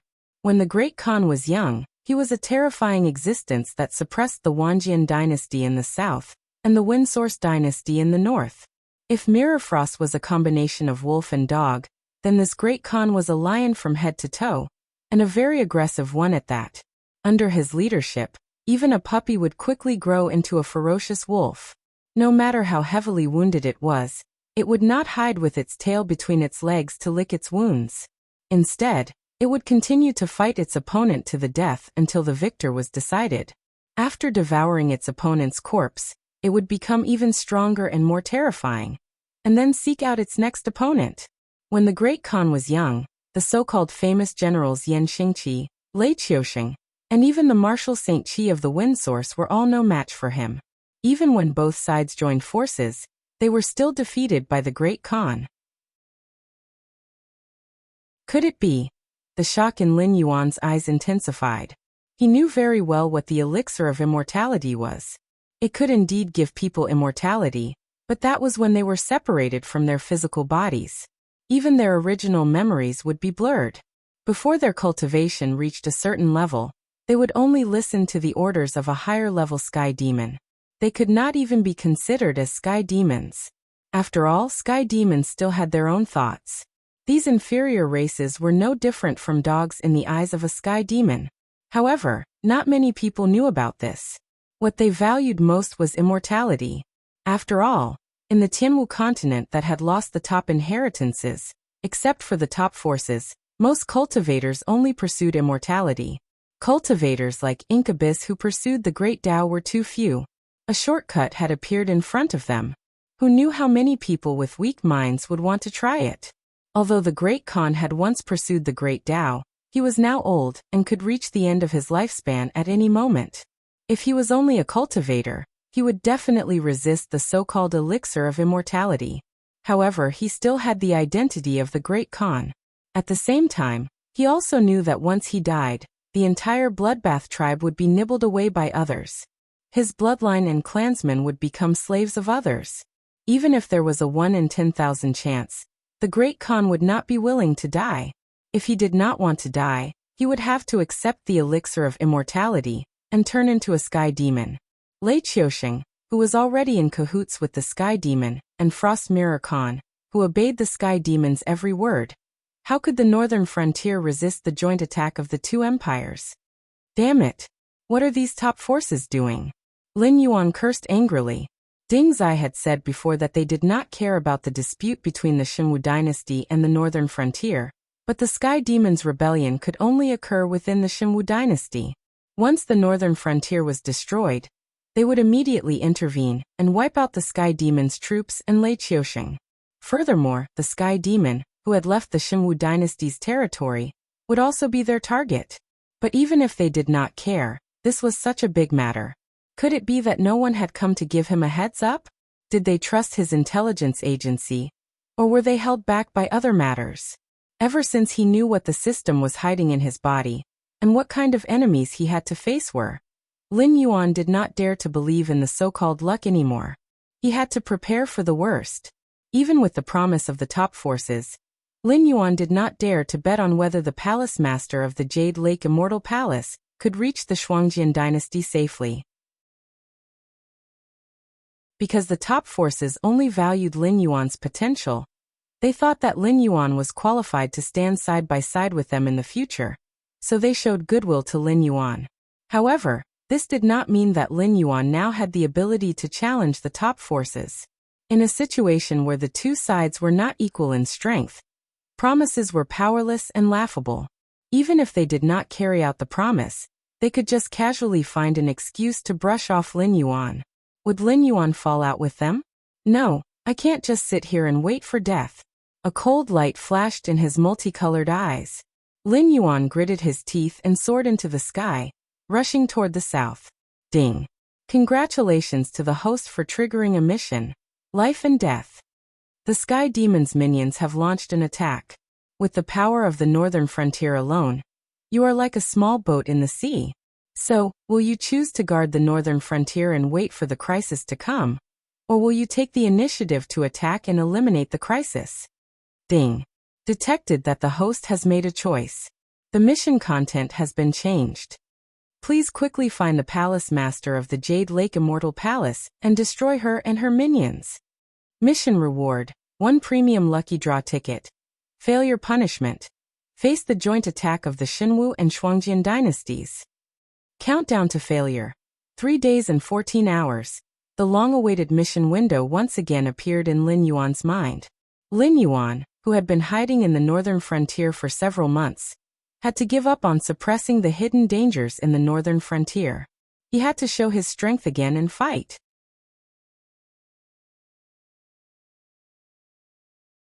Chapter 537. Ever since he had broken through to the Mountain Lord realm, Lin Yuan no longer had any interest in personally killing his enemies to obtain attribute points. This was because every level up in this realm required an incomparably large amount of attribute points. It was so large that Lin Yuan did not even know the exact number of attribute points. If he wanted to obtain a few or a dozen attribute points from killing his enemies, it would be like pouring a cup of water on a burning cart of firewood. Lin Yuan now had 2 ways to rapidly increase his attribute points. One was to use the system to create a large number of life forms, and then start a crazy war with all the surrounding forces. After all, Lin Yuan would also obtain a portion of attribute points from the lives these life forms killed. However, the cost-performance ratio of this method was very low. This was because Lin Yuan first had to obtain the materials from the life forms when creating life forms. After creating life forms, he still had to use his own stored attribute points to increase their strength. To put it bluntly, based on Moro's ability to create demonic beasts, the attribute points these demonic beasts gave Lin Yuan were not even as much as what Lin Yuan invested in them. There was still a long way to go before he could completely enter the mode where he could reap great rewards if he just left them alone. Furthermore, the demonic beasts he created were not immortal. Lin Yuan had already created several demonic beasts that had been upgraded to level 7 of the Wisdom Realm. However, they had all died in battle during the conflict with the Green Swamp Clan. No matter how one looked at it, this path was not only a small reward, but also a high risk. It was also easy to lose everything. The other method was the Joss Flame model. This was the Joss Flame power that was produced when countless life forms worshipped Lin Yuan. In fact, it could be converted into various types of energy. Under a certain ratio, Lin Yuan could directly convert the Joss Flame power into attribute points. Although this function had not yet been activated due to the failure of the previous mission, every system model that accumulated to a certain extent would successively activate the subfunctions of the model. For example, the territory model's soldier creation, the war model's war treasury, and war mission. Therefore, when the Joss Flame power accumulated to a certain extent, this conversion function would be activated sooner or later. The endless power of incense meant that even if Lin Yuan were to lie down and not move, he would be able to obtain a large number of attribute points. Moreover, the strands of Lin Yuan's divine sense in the Dragon King Temple could become Lin Yuan's doppelganger under the influence of the power of incense, helping him oversee the northern frontier's territory. Even if Lin Yuan's main body died, he could replace one of the strands of divine sense to continue living, and use the power of incense to rebuild his body. The Dragon King Temple represented Lin Yuan's infinite life. Unless Lin Yuan was wiped out by the system, or if his opponent destroyed the Dragon King Temple and killed all his followers, Lin Yuan would never completely die. Even if he died, he could be reborn as a Yin Master. However, in that case, Lin Yuan would become a special life form that relied on the power of incense to exist and become stronger. He would be even more miserable than Li Zhong, who cultivated the Son of Heaven gazing at air. This was because the withered territory would only cause the ruler to lose all his cultivation and followers to be wiped out. However, it would cause a Yin Master to die directly. Lin Yuan was very sure that this Joss Flame model was the correct path for him to progress to the next stage of his growth. Moreover, the Joss Flame model itself was also an inexhaustible treasure. Of course, becoming a Yin Master was not completely without hidden dangers. This was because this was the path that the system had chosen for him. If the investiture of the gods was a battle between the way of the heavens and Hongjun, then escaping from the origin world of the untainted land was undoubtedly the best example. During the investiture of the gods, the insufferably arrogant experts had almost all fallen in the battle of the investiture of the gods. After that, they were listed on the investiture of the gods, which could be considered as a branch of the Yin Master. Their survival depended on the power of incense. It was not an exaggeration to call them slaves. After all, if one wanted to kill these gods, one only needed to say that they were superstitious. Slowly reducing their followers, their strength would become weaker and weaker. Even the insufferably arrogant experts of the Antiquity Age would gradually be unable to show their existence. Therefore, Lin Yuan was very sure that before he had enough strength to challenge Hongjun and the Way of the Heavens, he could walk this path. However, he could not walk too deep into it. Otherwise, the situation of those famous experts withering after becoming gods would reappear on him. However, the production of the power of incense was still a difficult problem for the current Lin Yuan. Therefore, he could not leave even if he wanted to. Because he had already become the god of the northern frontier, there were no other gods in this land. The Dragon King temples in various places were also flourishing with incense. However, this was meaningless because the people in the northern frontier did not sincerely believe in him. In the hearts of the people who did not know about the struggle between the upper class, even Li Zhong's prestige was higher than Lin Yuan's. This was because Lin Yuan's existence was good for the entire northern frontier. However, Li Zhong's actions had helped the people at the bottom to obtain benefits that they could see and touch. The people who had set up shrines to Li Zhong at home were more pious than Lin Yuan's. Those who knew about Lin Yuan's actions were either the heads of aristocratic families, or the subordinates of Lin Yuan who existed for their own ambitions. They would treat Lin Yuan as an excellent ruler, but they would not treat Lin Yuan as a true god. Without devout believers, it was naturally impossible to produce the power of incense. Lin Yuan thought about this problem in his mind as he hurried on his way. Of course, he could easily make the people in the northern frontier become his devout believers. However, in that case, the meaning of Li Zhong's existence would be lost. Lin Yuan was also not suitable to do these things personally. After all, a monster doing its best for the welfare of the human people. Not to mention whether others would believe this, even Lin Yuan himself felt awkward. System, tell me, how can I obtain the power of incense? Lin Yuan narrowed his eyes slightly and asked in a deep voice. The system maintained its silence, obviously unwilling to respond to Lin Yuan.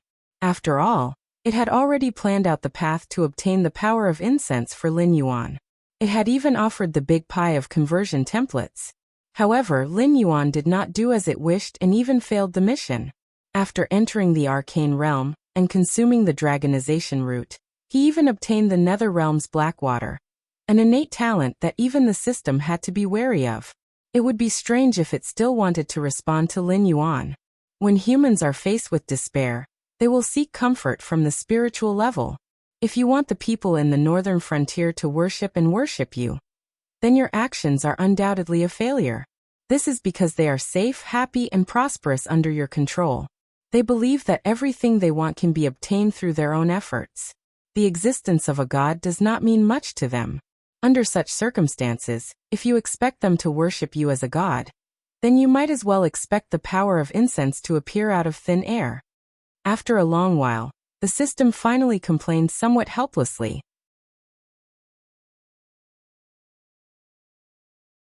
Chapter 538. Lin Yuan rolled his eyes helplessly at the system's ridicule. He didn't think his actions were wrong. After all, he lived in a blissful era without any legends of gods. In the world of his previous life, everything could be obtained through hard work. After coming to this world, Lin Yuan used his own hard work to transform the northern frontier into what he knew. This northern frontier would make Lin Yuan feel close and familiar, and wouldn't make him feel out of place as an outsider with memories of his previous life. But here was the problem. Because this time, he wasn't walking in the world as a human. He was that god. As a god, he was telling the world that even without the blessings of gods, they could obtain everything through their own hard work. Wasn't this dragging himself down? Host, you still have a chance to repent.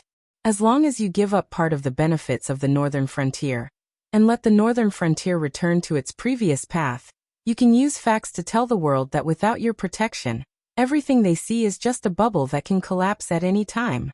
Under such circumstances, they will quickly give up on the idea of a new life and worship you, the high and mighty god, once again. The system couldn't be bothered to ridicule Lin Yuan's actions. Lin Yuan's origin world had abolished feudal superstitions and rejected all kinds of supernatural beings, because that was the method used by the heavenly axiom to deal with the increasingly powerful gods. After all, the heavenly axiom didn't rely on the power of faith to exist. However, as the god it chose, Lin Yuan didn't hesitate to use such methods. He was simply making life difficult for himself. This also caused Lin Yuan's cultivation to progress slowly after he became a mountain lord, and he still hadn't broken through to the second level of the mountain lord realm. This was a classic example of me against myself. It seemed that although Lin Yuan's actions were dragging himself down, it wasn't to the point where he couldn't be saved. This was because although the people of the northern frontier had experienced a change of dynasties, they were still the same people. They still had a sense of reverence for powerful cultivators and ancient gods. As long as Lin Yuan was willing to let them face despair, they would still worship Lin Yuan as their faith, and he would be able to create an endless supply of incense. I'll think about it. Lin Yuan took a deep breath and began to travel at full speed. In ancient times, regardless of whether it was humans or gods, they all had the power to lift things as if they were light.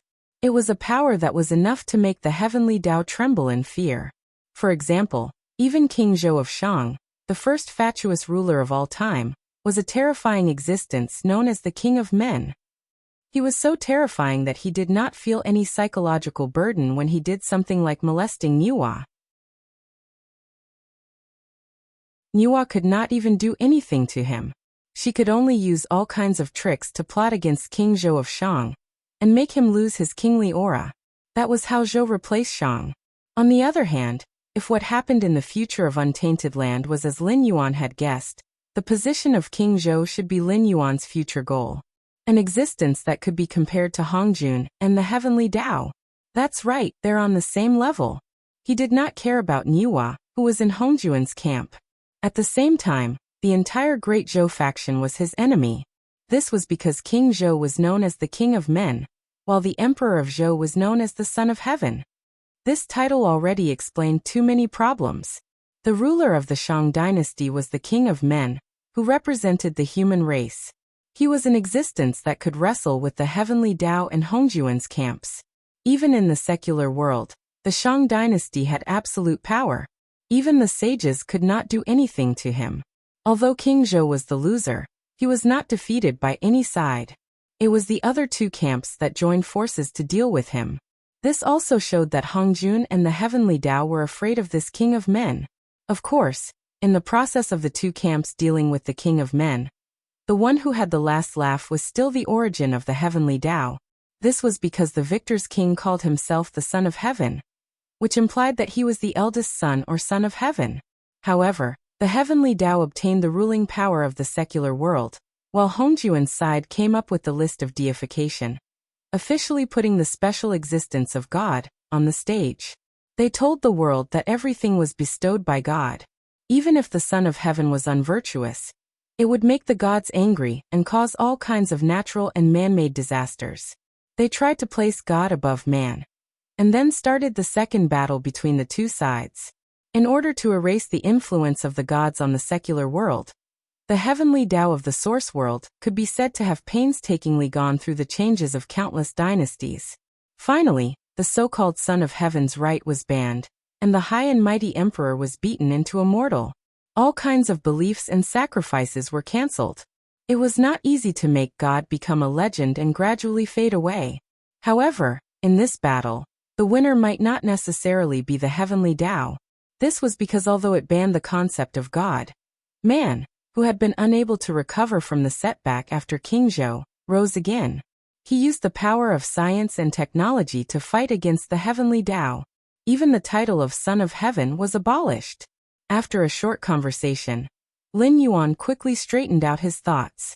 Firstly, the heavenly Tao and Hongjun were not existences that he could not contend with. This was because the former King Zhou and the previous King of Men in his previous life had become victors through a long period of time and hard work. They had become existences that the heavenly Tao and Hongjun feared. Secondly, Lin Yuan had also determined his future path. King Zhou. He was not a mortal with a physical body. He who had the ability to cultivate did not need to completely rely on the power of science and technology. He could completely become an existence like King Zhou and directly participate in the struggle between Hongjun and the heavenly Tao. He did not need to use the power of science and technology to deter the other two camps, and simply make them not dare to use him as a chess piece. Lin Yuan did not like to be schemed against, and he did not like to have his life and death in the hands of others. Therefore, his goal was not to protect himself, but to win. He wanted to let these existences, who had been high and mighty since the prehistoric times, know the will and power of man. Even though he had lost the appearance and habits of a human, the essence of Lin Yuan's soul had not changed for a moment.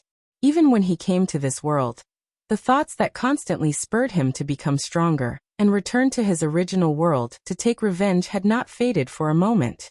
It was just that before that he had a new goal. Whatever.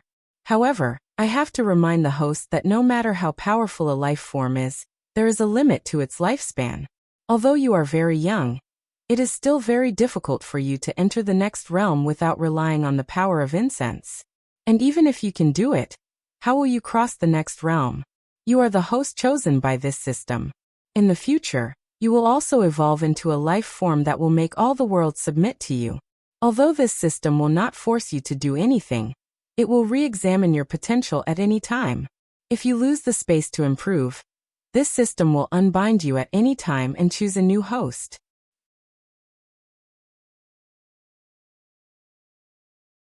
Chapter 539. Listening to the system's cold, electronically synthesized voice, Lin Yuan's eyes flashed with a hint of mockery. This was the reason why he had always wanted to transcend the system and obtain the power that truly belonged to him. Everything he had now was given to him by the system. If the two sides really turned against each other one day, then the system would unbind him, and he would be nothing. He would be thankful if he could return to being a little black snake and live out the rest of his life. In addition, Lin Yuan also planned to deepen his cooperation with the Ink Abyss.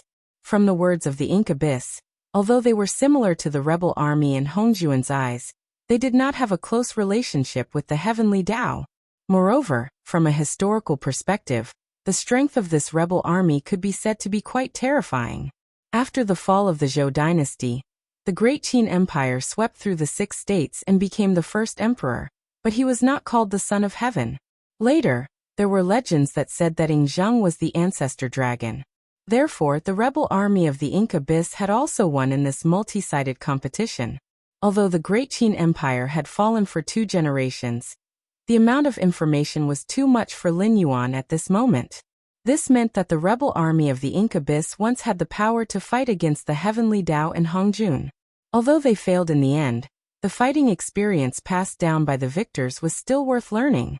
4 hours later, a fleet of turrets set off northward from the lower reaches of the Wei River under the jurisdiction of the Shimwu dynasty. A young man in white put his hands behind his back. Scarlet light flickered in his clear black and white eyes. This fleet of turrets did not have any flags, but the scale of more than 300 turrets was not something that could be casually gathered by just anyone.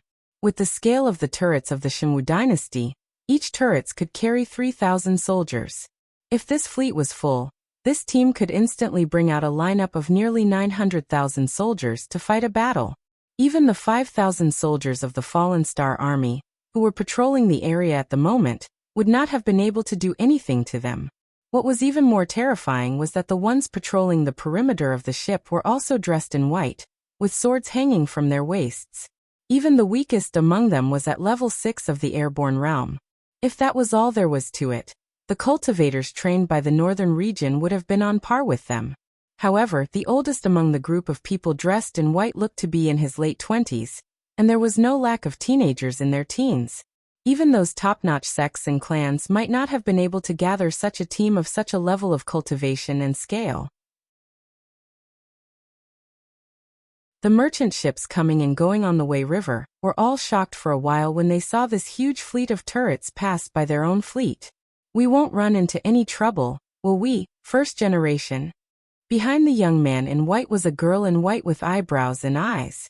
She looked to be around 13 or 14 years old, and even her facial features were not fully developed yet. However, the aura on her body was extremely terrifying. The aura of a heavenly strength realm overflowed, and even the merchant ships passing by did not dare to look at this luxurious turrets at the center of the fleet. The young man looked at the raging waters of the Wei River, and a wicked smile appeared on his handsome face. He said in a cold voice, "No matter how powerful the Black Jiao is, it is nothing but a beast. Those rumors about how powerful it is are just a bunch of trash who dare not face their own failure, and are just trying to brag about it. Not to mention that it can't detect that we are going through the Wei River. Even if it did, do you think I would be afraid of it?" At this point, the young man slowly clenched his fists, and his expression became somewhat ferocious. "We are the powerful divine ones. How can these weak humans and demonic beasts stop us?" The girl in white curled her lips, but she did not dare to refute. This was because the young man in white in front of her was the first generation, the pure-blooded sky demon with the noblest bloodline. Not to mention those existences on the surrounding turrets who had taken the elixir of immortality and turned into sky demons. Even an ordinary sky demon like her would not be able to show any disrespect or hostility to him under the suppression of this bloodline. After all, There was almost no meaning in making peace with a sky demon without a physical body. The first-generation sky demon that was born under such circumstances would directly crush all the other sky demons in terms of bloodline. Even their parents would only have the qualifications to bow down in front of them. However, whether or not this exceptional talent feared the Black Flood Dragon was something that different people had different opinions about. If the Black Jiao was really not worth mentioning, as he said, this first generation would not have released the news that the Jade Lake Heavenly Palace was going to visit the Khan of the Shuangjian dynasty in advance. Furthermore, he had prepared a sky demon army that was not weak, and had followed the original plan to travel by land to the Shuangjian dynasty, while he led all the remaining forces of the Jade Lake Heavenly Palace north from the Wei River to the Frost Plains. If this was not fear, what else could it be? At this moment, a figure in white suddenly flew out of the ship at the forefront. A moment later, a sky demon at Airborne Realm Level 9 knelt in front of the first generation with one knee and said in a deep voice, "First generation, there is an army of the northern frontier ahead of us that has set up a blockade. They want us to provide proof of our identity, otherwise we will not be allowed to pass." The first generation's expression turned slightly gloomy, and he coldly said, "How many times do I have to tell you? Do not call me first generation when we are out there. You have to call me Palace Lord or Young Master Zhao." "Yes, Palace Lord. Please punish us for our ignorance, Palace Lord." The sky demon gasped and directly pressed his head to the floor, his body trembling slightly. The Palace Lord waved his hand in annoyance and coldly said, "Forget it. There is no need to argue with a sky demon like you. Do you know which army of the northern frontier is setting up a blockade?" There was no navy in the northern frontier, or rather, there was no human navy. The ones hibernating in the Wei River were all aquatic monsters loyal to Lin Yuan. These monsters lurking in the water could easily cut through the depths of ships, making it impossible for humans to stand in the Wei River. They also took advantage of the environment to fight humans, making it easy for them to drag humans who were stronger than them into the river and devour them. Therefore, compared to the wide waters of the Wei River, the Xinwu dynasty was more inclined to fight at the source of the Wei River, where the water flow was slow and the water was narrow. Now that a fleet of ships suddenly appeared out of nowhere, and claimed to be the army of the northern frontier, it was easy to be stunned. I have asked, and they said that they are the Blackwater Army, but before this, I have never heard of the Blackwater Army. However, they have the military identification of the northern frontier on them, so they should be the newly established army of the northern frontier. The sky demon tried his best to calm down his trembling voice, but it was difficult to do so in front of the temperamental Palace Lord. Previously, there was a sky demon from a different race who bumped into the Palace Lord, and had his throat pierced by the Palace Lord. Even his soul was pulled out and eaten by the Palace Lord.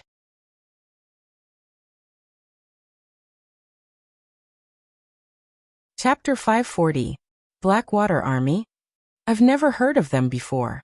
The palace master waved his hand indifferently and said in a cold voice, "Inform all the ships to prepare for battle.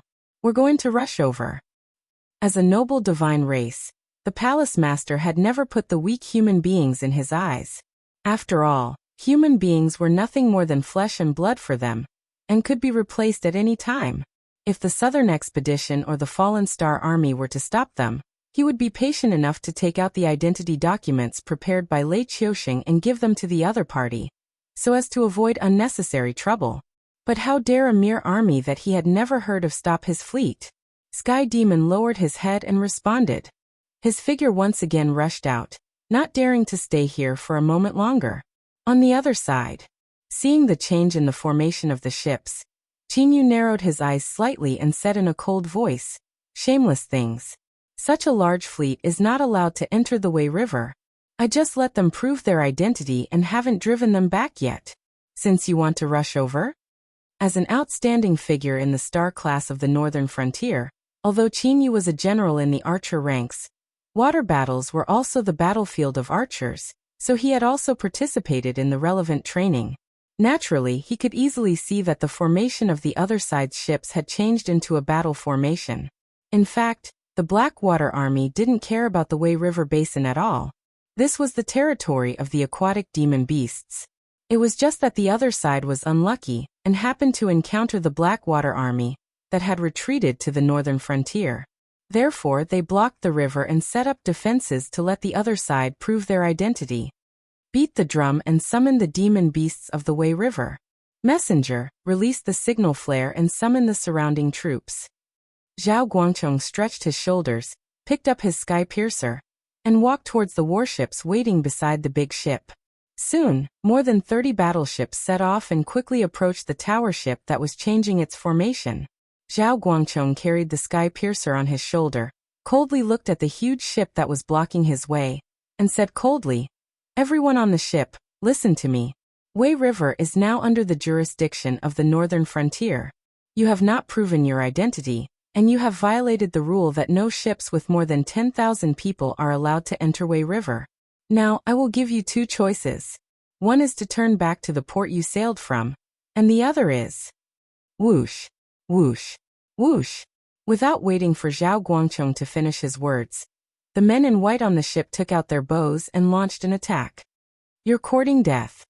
Zhao Guangchong roared and waved the sky piercer in his hand, sweeping away the arrows that were flying towards him. With the Blackwater Army's equipment, these crossbows weren't enough to hurt them at all. However, the opponent's disregard for them was tantamount to giving them a resounding slap in the face. What kind of existence was the Blackwater Army? It was one of the best troops in the northern frontier. Even if it wasn't well known, its degree of terror was directly equal to the 5,000 old soldiers of the fallen Star Army. After all, those who could join the Blackwater Army were all members of the Star class of the northern frontier. As long as they were given enough time to grow, they would be able to lead an army by themselves in the future. Their status was much higher than the so-called Shenlin Jun reserves. This round of shooting by the Jade Lake Immortal Palace was tantamount to offending 80% of the generals who would carry the northern frontier in the future. But the Jade Lake Immortal Palace didn't care, because they were the high and mighty, immortal sky demon. They didn't care about the weak human race at all. Without needing Zhao Guangchong's order, more than 30 warships quickly approached the ship. Soldiers wearing black scale armor stepped on the warships and jumped to the edge of the ship, waving the weapons in their hands and starting a hand-to-hand combat. There were more than 10,000 people on the warships that were attacked, but they were completely defeated by the Blackwater Army, which was less than 300 people. Not only did they fail to recapture the edge of the ship, but they were also attacked deeper and deeper by the enemy. In a naval battle, the advantage in numbers was actually meaningless, because if one's cultivation didn't reach a certain level, it was impossible to walk on water as if it was flat ground. Coupled with the height of the ship itself, unless one could fly, the ones fighting with the Blackwater Army would always be a small group of Jade Lake Immortal Palace members at the front. As the warships relied on their fast speed to transport more and more Blackwater Army to the warships, the first few warships instantly went out of control. The nearby warships that weren't attacked began to quickly approach in an attempt to provide support. But before they could sail far, the demon beasts lurking under the water had already successfully penetrated their transmission line. The gradually sinking ship suddenly frightened many people. But these people in white all had good cultivation, so they quickly jumped to the nearest warship. Only a few members of the Jade Lake Immortal Palace who were too weak carelessly fell into the Wei River. Then, without even a moment of struggle, they were dragged down by the aquatic demon beasts. In just the blink of an eye, the water around the sunken ship was dyed red. And even the surging Wei River couldn't wash away the blood in an instant. Counterattack! The palace master roared with a gloomy face, his hands on the railing of the warship. His warship had been specially modified, so it was impossible for those demon beasts to penetrate the bottom of the ship. But this was only one ship, and the rest of the warships would sink sooner or later. Hundreds of thousands of people couldn't be squeezed on one ship. In that case, even if the demon beasts didn't attack, the ship would sink because it couldn't bear the weight. When they lost their footing, they would all die here. With the palace master's order, the sky demon on the other warships didn't care that their allies were still fighting. They took out their bows and began to shoot at the warships that were gradually occupied by the Blackwater Army. But their arrows didn't cause much damage to the Blackwater Army, and instead killed many of their own people. Qin Yu, who was in charge at the rear, raised the corner of his mouth and sneered. Showing off your slight skill in front of an expert. Blackwater Archer Battalion, listen to my order. Aim at those people in white who aren't fighting in close combat with our fellow soldiers. Fire at full power and kill them. The words fire at full power didn't mean much to ordinary archers, but to the Blackwater Archer Battalion, this order had another meaning, burning money. Yes, burning money. When fighting at a distance above the Wei River, it was almost impossible to recover the sharp arrows made of the crimson steel mastiff bones. Except for those arrows that were embedded in bodies, almost all of them would be washed away by the surging Wei River. It was also impossible for the arrows to be embedded in bodies. Such arrows could only be pierced through several people in a row, and then got stuck in abnormally hard bones. Otherwise, with the physical fitness of airborne realm cultivators, there was no way they could withstand such arrows. The economic losses caused by a round of volleys were enough to bankrupt a medium-sized family in an instant. This was one of the ways the Blackwater Army fought. Throwing money at the enemy.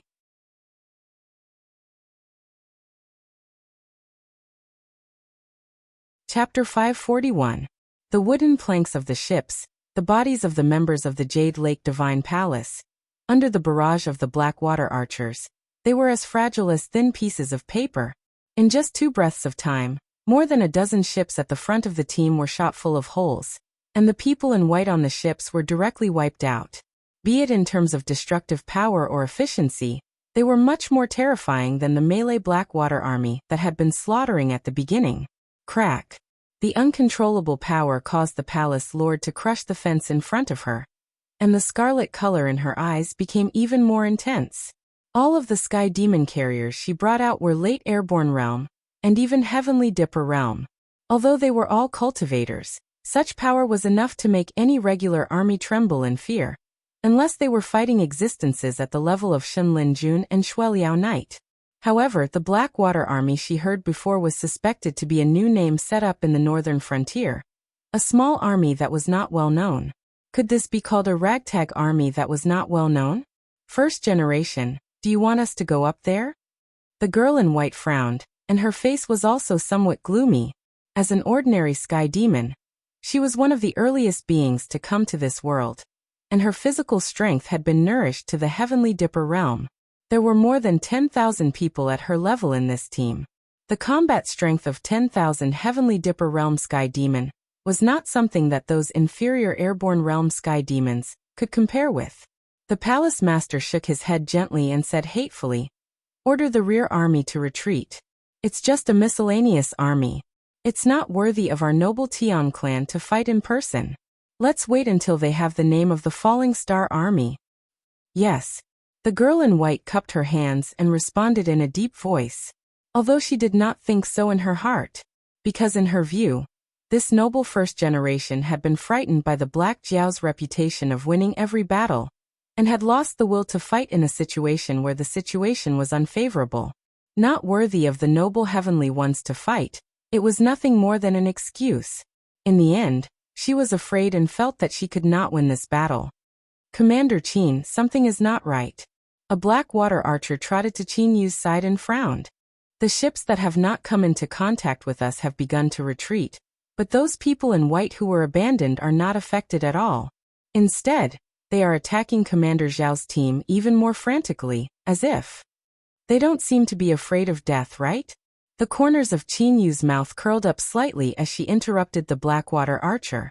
Then, she waved her hand and said in a cold voice, "These guys should be members of the Jade Lake Immortal Palace and not humans." According to Lord Dragon King's description, the death of their physical bodies does not mean that they will truly die. Their main bodies are spirits. Therefore, killing their physical bodies will only allow their spirits to break free from their shackles. Once they find a suitable physical body, they will be able to revive. The Blackwater archer was shocked. As members of the Northern Frontier Star Generals class, they indeed knew many secrets, but compared to Qin Yu and Zhao Guangchong, the information they knew was too little. It was just like how they knew about the Jade Lake Immortal Palace and the Elixir of Immortality. They also knew that the Elixir of Immortality was a trap, but they did not know what the Sky Demon was. Just a group of filthy parasites. Qin Yu pursed his lips and said in a deep voice, "Send those white porcelain bottles to Commander Zhao's side. I want to see if these dregs who rely on other races for the sake of immortality really don't know death." The white porcelain bottles were the demon-suppressing artifacts that Lin Yuan and the Southern Frontier's top forces had agreed to use. Although they were made of ordinary materials, they had engraved a sky demon sealing array inside the bottles when they were made. Once the bottles were opened, they would absorb the sky demon's body that had been separated from its physical body, and then use the power of the array to shackle the sky demon. Of course, the demon-suppressing artifacts were not a long-term solution. They could only seal the sky demon for 3 days. If the sky demon could not be transported to a forbidden area with a higher-level sealing array within 3 days, the sky demon would break out of the seal and quickly escape. Moreover, the stronger the sky demon, the faster it would break out of the seal. This demon sealing bottle could only restrain one sky demon at a time, and its effective range was only a pitiful 2 meters. It was the lowest level of demon-suppressing artifacts, but it was the most that the top forces could spare to support Lin Yuan. It was originally a demon-suppressing artifact that was supposed to be sent to the northern frontier and distributed to the various armies on the northern frontier. Unexpectedly, they had already started using it before they had even entered the northern frontier. For the northern frontier, this was not good news, because this meant that the sky demon's tentacles had already begun to infiltrate the northern frontier. Moreover, the northern frontier did not have any place to suppress demons. It was said that the whereabouts of Lin Yuan, who could kill the sky demon, was currently unknown. At the very least, with Qin Yu's authority, he did not have the qualifications to know the whereabouts of Lin Yuan's original body. Sure enough, with the demon sealing bottle thrown in, those fearless people in white began to hesitate and retreat. It was as if they would rather be shot to death by those sharp arrows than engage in close combat with the Blackwater army. One by one, the demon sealing bottle was sent back from the front line to the rear. The bottle's body was constantly trembling, and the red light that represented the sealing array was also flourishing. Such a strange scene caused many of the Blackwater army soldiers responsible for transporting the demon sealing bottle to tremble in fear. They did not even know what they were fighting with.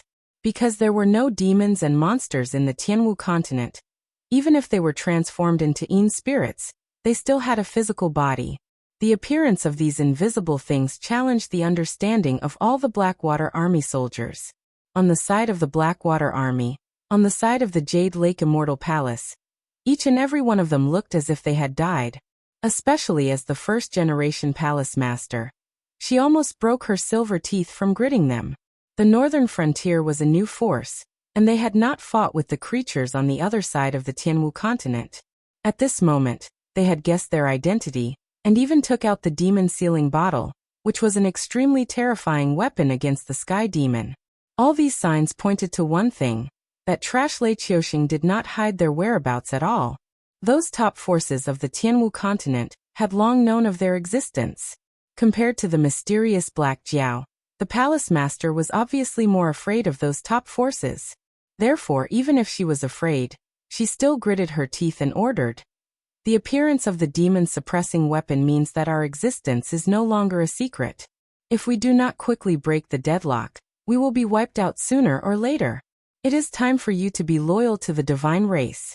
Listen to my orders. All of you go forward and kill this damned army. Destroy all the demon-suppressing weapons. A group of ordinary sky demon soldiers who had long been eager to give it a try received the first generation's order. They all cheered and stepped into the air, heading straight for Zhao Guangchong and the others who were killing everywhere. There were also some who rushed towards the position of the Blackwater archers.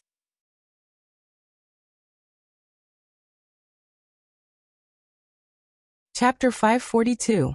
Despite the extravagant equipment the Blackwater army had, the gap between their cultivation and combat prowess was still not to be ignored. Tens of thousands of Heaven's Strength Realm Sky Demon were thrown into the battlefield, suppressing Zhao Guangchong and the others in an instant. Even the arrows were blocked by the invisible Qi of Vigor, either deviating from their targets or falling into the Wei River. The situation of the entire battlefield was completely reversed in an instant. While fighting was not what cultivators were good at, no one could deny that when an individual's strength reached a certain level, factors such as equipment and battle formations would no longer pose a huge threat. After all, both of those factors were derivatives that could allow one side to easily defeat the other side when both sides were of equal strength. However, an airborne realm cultivator, even if equipped with excellent equipment, was no more than a child with a gun. In the eyes of a real adult, they would still be unable to withstand a single blow. Qin Yu clenched his fists slightly and stared at the battlefield before him, gradually feeling the pressure. PFFTT, PFFTT, PFFTT. At that moment, the nearby water suddenly exploded. Black tentacles reached out from the bottom of the water with a sharp sound, entangling the sky demon who were flying toward the Blackwater Archer Battalion. Monsters! The palace lord frowned slightly. Even if Heaven's Strength Realm cultivators were so strong that they could release their chi of vigor to avoid water, they would not be able to last long in the face of a great river like the Wei River, which flowed endlessly. As such, the existence of aquatic monsters was still a headache for them. It was also the reason why humans had never been interested in the islands, or even the vast seas. The advantage aquatic monsters had in this aspect was enough to drag any opponent to death. Even if one's cultivation level was higher and stronger, one might not be able to catch the aquatic monsters in the water. However, if one did not go ashore, the monsters would have plenty of ways to kill them. However, the worry between the palace lord's brows disappeared in a flash.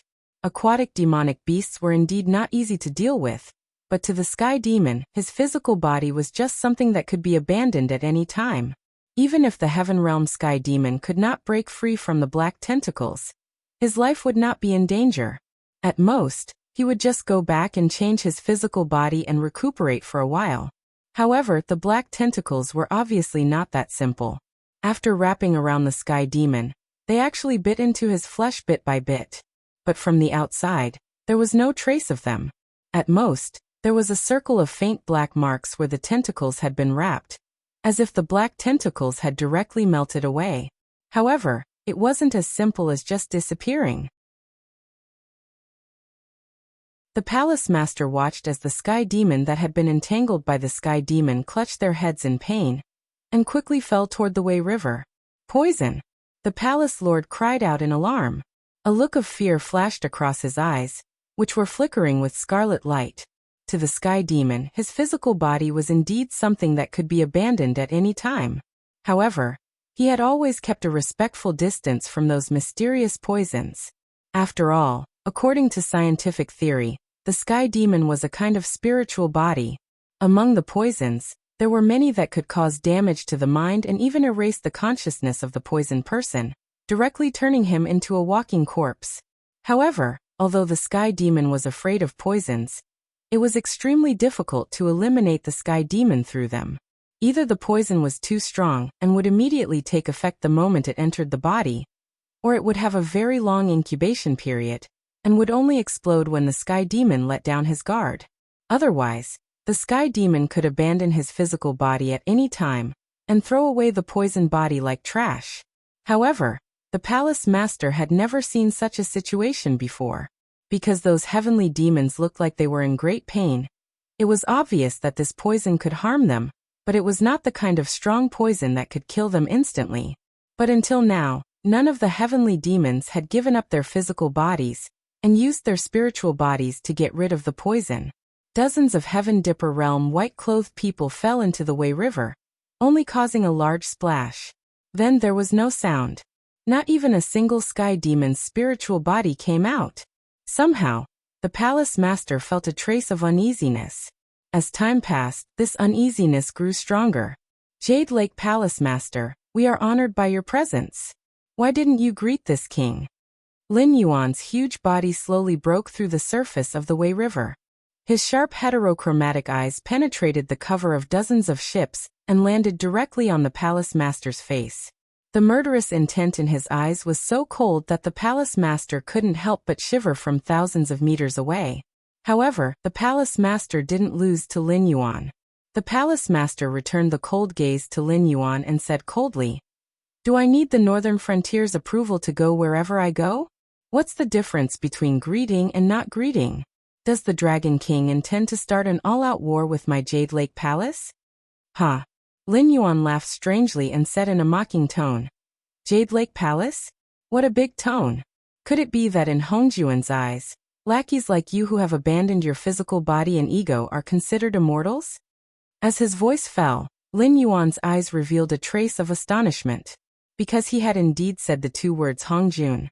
But when the words came out of his mouth, the two words had become you. It was as if an invisible force had forcefully corrected the words that Lin Yuan had blurted out. However, it was unknown whether it was a trick of Ink Abyss or the system residing in Lin Yuan's body. Only after this sentence was changed did Lin Yuan realize that he had forgotten himself due to his anger. The system still hadn't revealed its identity. The origin of Heavenly Tao was just a guess that Lin Yuan had made after obtaining some information from Ink Abyss. The battle between Hongjun and the Heavenly Tao wasn't something that he could come into contact with. Therefore, revealing the master behind the Sky Demon wouldn't do Lin Yuan any good. Instead, it would make the system, suspected of being the Heavenly Tao, wary and murderous of him. As for the other side, there was no need to talk about it. An existence that could steal the Heavenly Tao couldn't possibly have weak magical powers. Even the twisted and dirty evil gods in the myths of Krisu in his previous life couldn't be directly called by their names. How could Hongjun, as the most powerful person in the untainted land, not have the corresponding means? Now that Lin Yuan didn't have any means to conceal himself, if he directly said the name Hongjun, the other party would probably be able to travel through endless time and space in an instant and wipe out this future danger in the cradle. Even the system might not be able to escape. Everyone cultivates for immortality, but immortality is just empty talk if they don't become immortals. I have granted them immortality. Don't they deserve to be called immortals? The palace master put his hands behind his back and sized up Lin Yuan with cold eyes.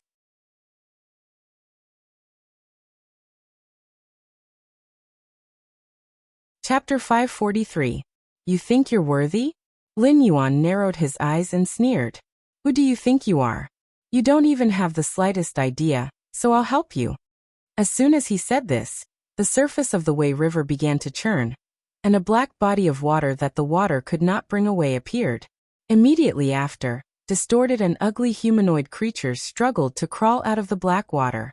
From their pale faces, one could vaguely see that they were originally human, but their pale skin was abnormally wrinkled like dried tree bark. Their eyes also did not have pupils and the whites of their eyes. Instead, there was a scarlet-red light. Black liquid continuously flowed out of their slightly open mouths. Their mouths were filled with sharp, crisscrossing fangs. They looked 70% like beasts and 30% like humans. There were also some figures wrapped in black armor. They looked more like humans, but their hair and eyebrows were reddish-brown, and their eye sockets were filled with purple light. The former were inferior sky demons that had taken the elixir of immortality, while the latter were ordinary sky demons that had come from the other side of the heavenly gate. This is... The palace master's eyes widened, and he looked at Lin Yuan and the sky demon that had revealed their true forms in disbelief. As a first generation with a noble bloodline, he naturally knew what the sky demon's true forms were like. That was why he felt shock and fear when these monsters appeared. The sky demon was a spiritual body, and they could only reveal their true forms under extremely special circumstances. During these times, the sky demon would often crazily make peace, trying to give birth to a powerful first-generation sky demon.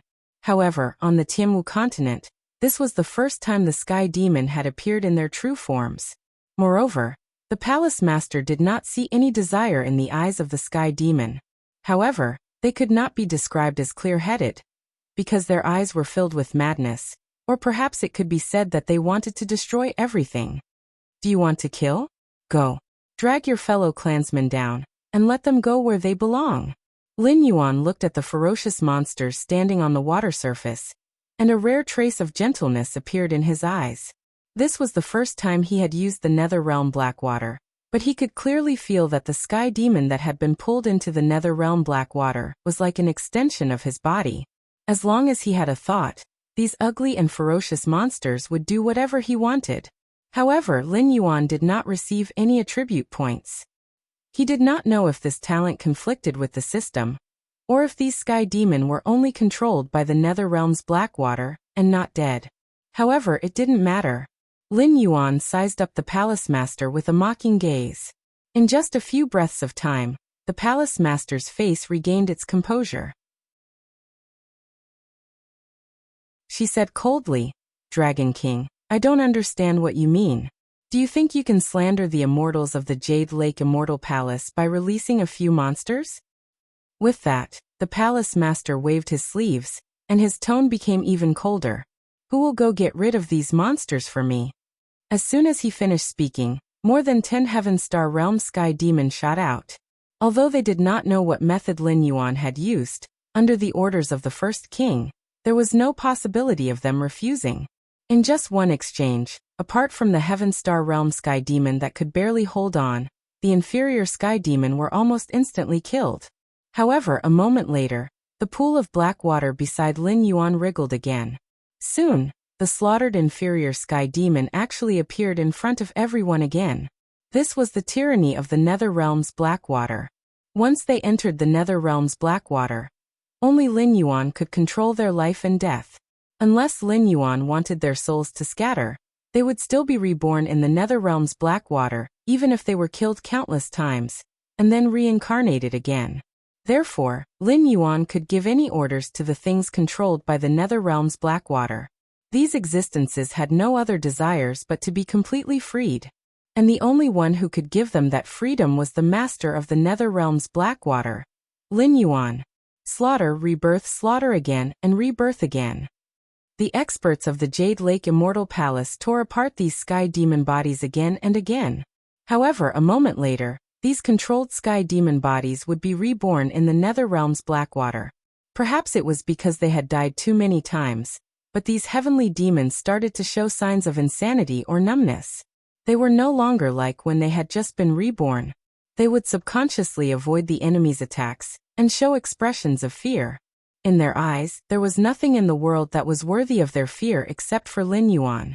Therefore, when faced with the attacks of the experts of the Jade Lake Immortal Palace, not only did they not make any movements to dodge, but they also madly affected the opponent's attacks and then clawed, bit, and madly counterattacked.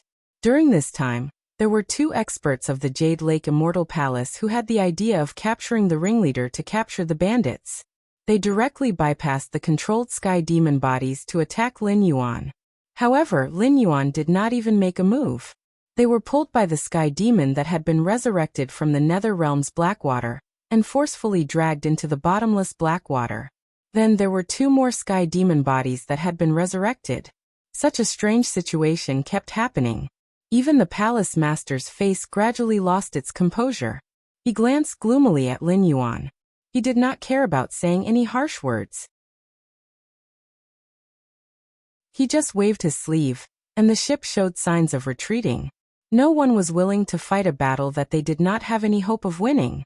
The dozen or so Heaven's Strength Realm Heavenly Gates experts were almost exhausted from fighting, but Lin Yuan still looked calm and composed as if he did not use any strength at all.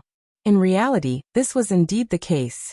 After all, the Nether Realm's black water was taken from a corner of the Netherworld River. It originally flowed endlessly. The lonely souls and wild ghosts in the Netherworld River were also constantly suffering.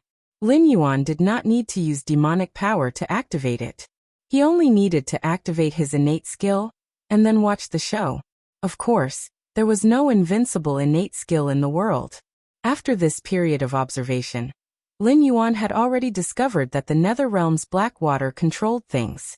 If one stood on the Nether Realm's black water, they would be able to explode with the strongest combat power. The further away they were from the Nether Realm's black water, the weaker their combat power would be. If they were more than 500 meters away, they would even collapse on their own and be reborn in the Nether Realm's black water. Once the Nether Realm's black water was activated, it would not move again unless Lin Yuan deactivated his innate skill, and then activated it again after half an hour of long guidance. Otherwise, once the enemy left the attack range of the Nether Realm's black water, Lin Yuan could only watch helplessly.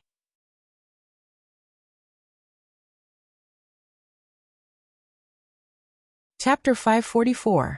Lin Yuan understood that the son of a wealthy family should not sit in a dangerous situation. Although he was confident in his own combat strength, there were more than 3,000 sky demon cultivators in the Heaven Dipper realm around the palace master. Without the Nether realm's black water to fight against the sky demon, Lin Yuan felt that he would be sending himself to death if he rushed forward. Therefore, Lin Yuan could only stare at the palace master and the others who were trying to escape. But soon, two slender figures descended from the sky, one on the left and one on the right, blocking the escape route of the Jade Lake Immortal Palace's ship. On the left was a handsome young man with pale skin and a red robe wrapped around his body. His temperament was slightly gloomy. On the right was Kong Lezin, who had long black and white hair, and was dressed neither fish nor fowl. The two Kongming realm cultivators crossed their arms in front of their chests and coldly glanced at the Jade Lake Immortal Palace's huge ship. The red-clothed youth on the left was still holding a head that was dripping with blood. He casually threw it, and the head whizzed through the air and heavily smashed into a ship that was trying to retreat. Boom! There was a loud noise. The ship, which was dozens of meters high, was smashed into pieces by a small head. Kong Lezin tilted his head and stared at the ship in the middle of the fleet with ridicule. He said coldly, "You Sky Demon clan really don't put us in your eyes. You openly built the Jade Lake Immortal Palace in the south of the Shinwu Imperial Kingdom, and gave us the elixir of immortality for free. Now you want to get out of this situation of being a turtle in a jar, and drag the Shuangjian dynasty down with you." Speaking of this, Kong Lezin narrowed his eyes slightly and his killing intent soared. He roared, "Do you think we are dead?" In front of him was the unfathomable Lin Yuan, and behind him were two members of the top forces. Judging from the situation on the field at this moment, the palace master seemed to have nowhere to retreat. He had no other choice but to fight to the death. However, there was no trace of panic on the palace lord's face. He merely raised his hands calmly and muttered something. Strangely, he did not make a single sound. In an instant, the clear sky above the Wei River darkened. Countless black clouds appeared, and under the layers the sky darkened. However, those black clouds exuded an ominous aura. They were not the kind of dark clouds that indicated rain, but more like a word Lin Yuan had read in a novel in his previous life. Demonic aura. All of a sudden, Lin Yuan seemed to see a scarlet eye slowly open high up in the sky, staring at him mercilessly. Suddenly, countless thoughts appeared in Lin Yuan's mind. Most of them were that he had become a demonic beast, and could never become a human again. The grievances of his previous life were the matters of his previous life, and he would never have the chance to take revenge. Also, he was essentially an outsider. No matter what he did or how long he stayed in the Tianwu continent, he was incompatible with this world. These negative thoughts kept breeding in Lin Yuan's mind, disillusioned and breeding again. It was as if Lin Yuan had to deny all his efforts and bow to the tragic fate in the future. Indistinctly, Lin Yuan even had the thought of dying. Ding. Negative spirit invasion detected. Host, please calm down and visualize the star chart to resist the opponent's negative spirit. The system's voice suddenly sounded in Lin Yuan's mind. Like a sudden clap of thunder, Lin Yuan was instantly liberated from his negative emotions. Ever since Lin Yuan did not follow the path it had planned and successfully activated the incense power model, the system had been silent for a long time. Although all the functional membranes could still be used, it had not given Lin Yuan any new skills or system models for a long time. In fact, it had been in a standby state for a long time. Unless Lin Yuan took the initiative to call the system, and it had to be a topic related to the activation of the incense power model. Otherwise, the system would be unbound to Lin Yuan and watch him fend for himself. But now, it seemed that the system's thoughts were different from what Lin Yuan had expected. Because when Lin Yuan's heart was in despair, the system once again displayed its power, and awakened Lin Yuan's mind that was gradually being controlled. It also told Lin Yuan how to resist the opponent. Lin Yuan was slightly stunned, but he quickly began to visualize the star chart that he had obtained from the war treasury. His heterochromatic eyes kept flickering with a strange luster, as if countless stars were flickering in his eyes. At the same time, Lin Yuan also felt a strong and violent force rushing into his body and directly confronting the negative spirit. Then he began to fight head-on. The two spiritual forces in Lin Yuan's mind were like two unbeatable armies fighting. Even though Lin Yuan's spiritual body did not participate in this battle, his mind, which was the battlefield, was aching faintly. He even felt a splitting headache, as if his head was going to explode in the next second. The strong and violent force was the power of the stars. After all, Lin Yuan was a highly educated person, so he knew very well what the nature of the stars, which were believed to be inhabited by immortals, was. They were not as gentle and beautiful as they were on Earth. In the universe, there were stars expanding, exploding, and even deviating from their trajectories to collide with other stars and be destroyed. These seemingly beautiful things were essentially bombs that could explode at any time. What frightened Lin Yuan the most was the negative spirit that had controlled him. Although the power of the stars was not the real power of the stars, the star chart produced by the system was not bad. However, the opponent was able to resist the power of the stars in the star chart, with only one spiritual force. This kind of terrifying power was extremely terrifying. What kind of existence could resist the power of the stars with its own strength? And it was clear that Lin Yuan was not the only one who was affected by the negative spirit. The Blackwater Army warriors, Kong Lezin, and the blood-red clothed young man who were closer to him, all had painful expressions on their faces. However, the Sky Demon did not take the opportunity to attack. Instead, they knelt on the ground devoutly as if they were worshipping a god, worshipping the 9 heavens that were shrouded in layers of dark clouds. At this moment, Lin Yuan suddenly heard the sound of Buddhist chanting. Balls of golden light kept falling from the sky. The Sky Demon that came into contact with the golden light quickly smiled like snow under the scorching sun.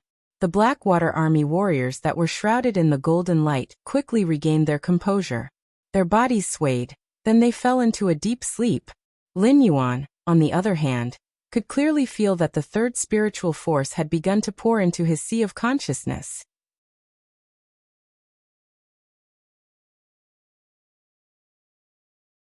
Chapter 545.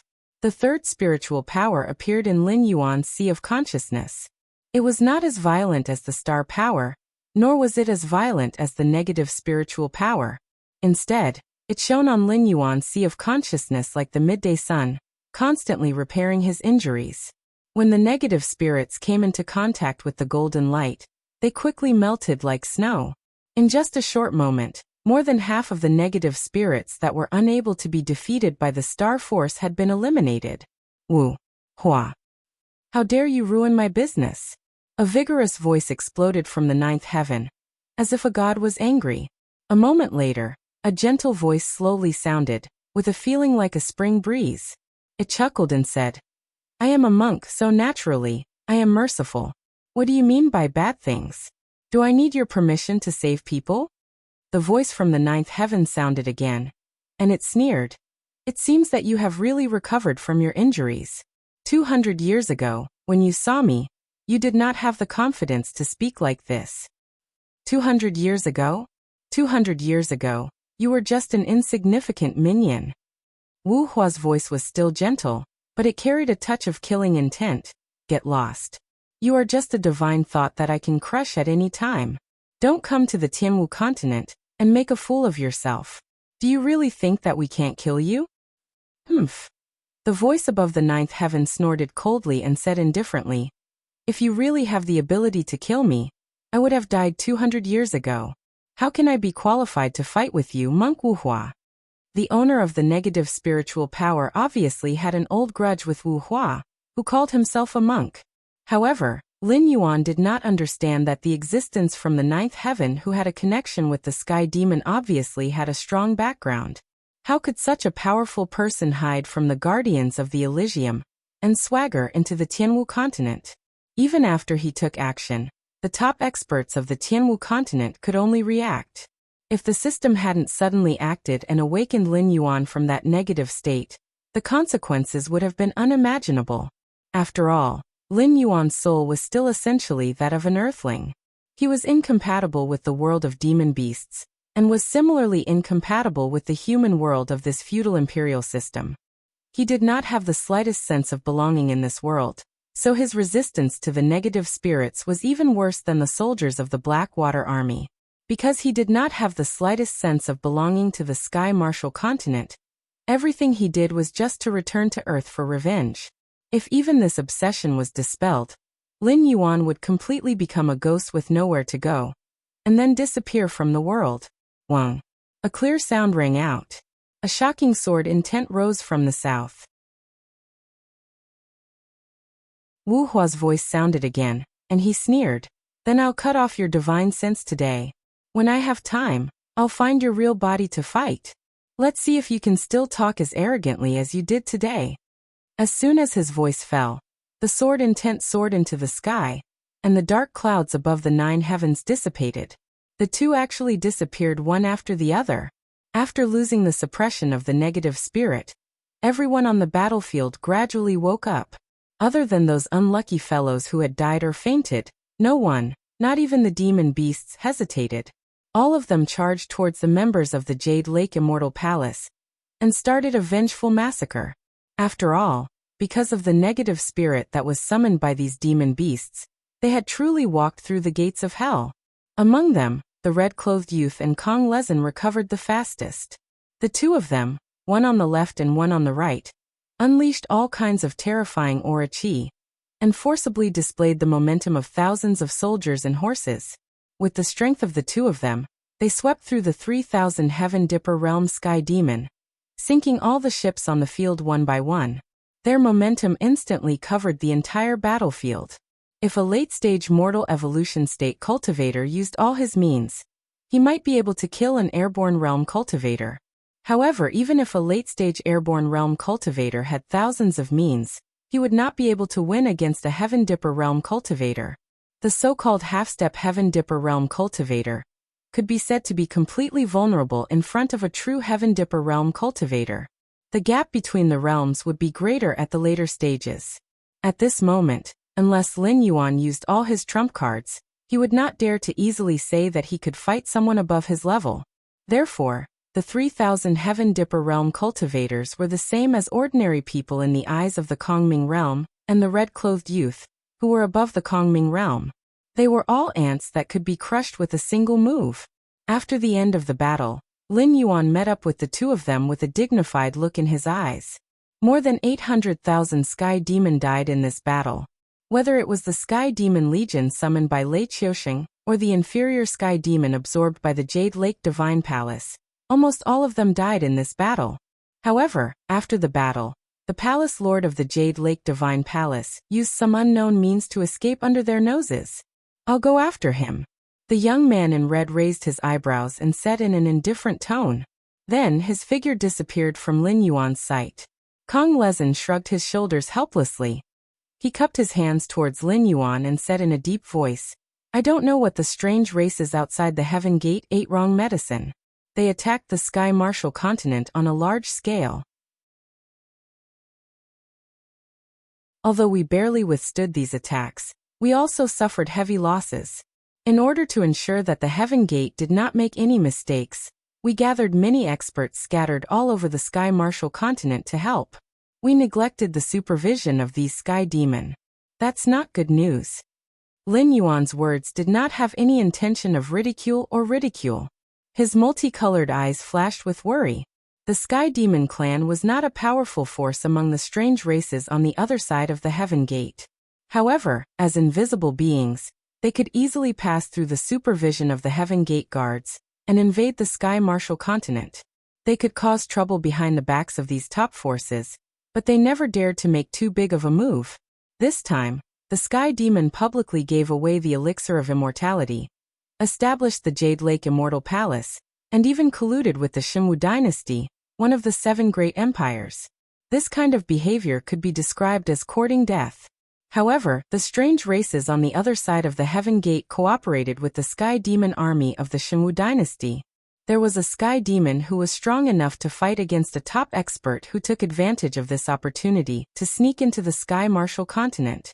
All kinds of signs seemed to indicate that the existence on the other side of the Heaven Gate had made a big move on the Sky Martial continent recently.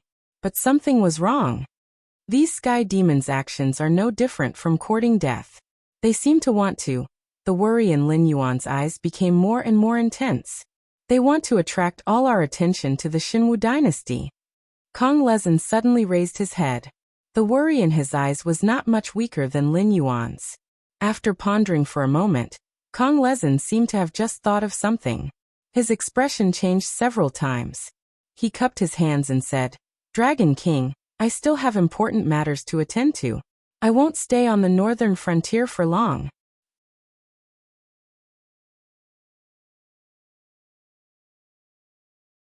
Chapter 546. Lin Yuan let out a long sigh of relief after the matter was settled. The Jade Lake Immortal Palace had almost fooled him. After all, the Xinwu dynasty was separated from the northern frontier by the Wei River. As the only large river in the Central Plains, the Wei River wasn't completely within the Xinwu dynasty's territory. If one walked further north, the source of the Wei River wasn't far from the Frost Mirror grassland.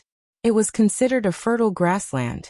However, due to the Xinwu dynasty's covetous eyes, the smaller tribes didn't dare to settle down in this grassland. The larger tribes didn't like this grassland that was far from the Frost Mirror Palace, and had to face the Xinwu dynasty's army.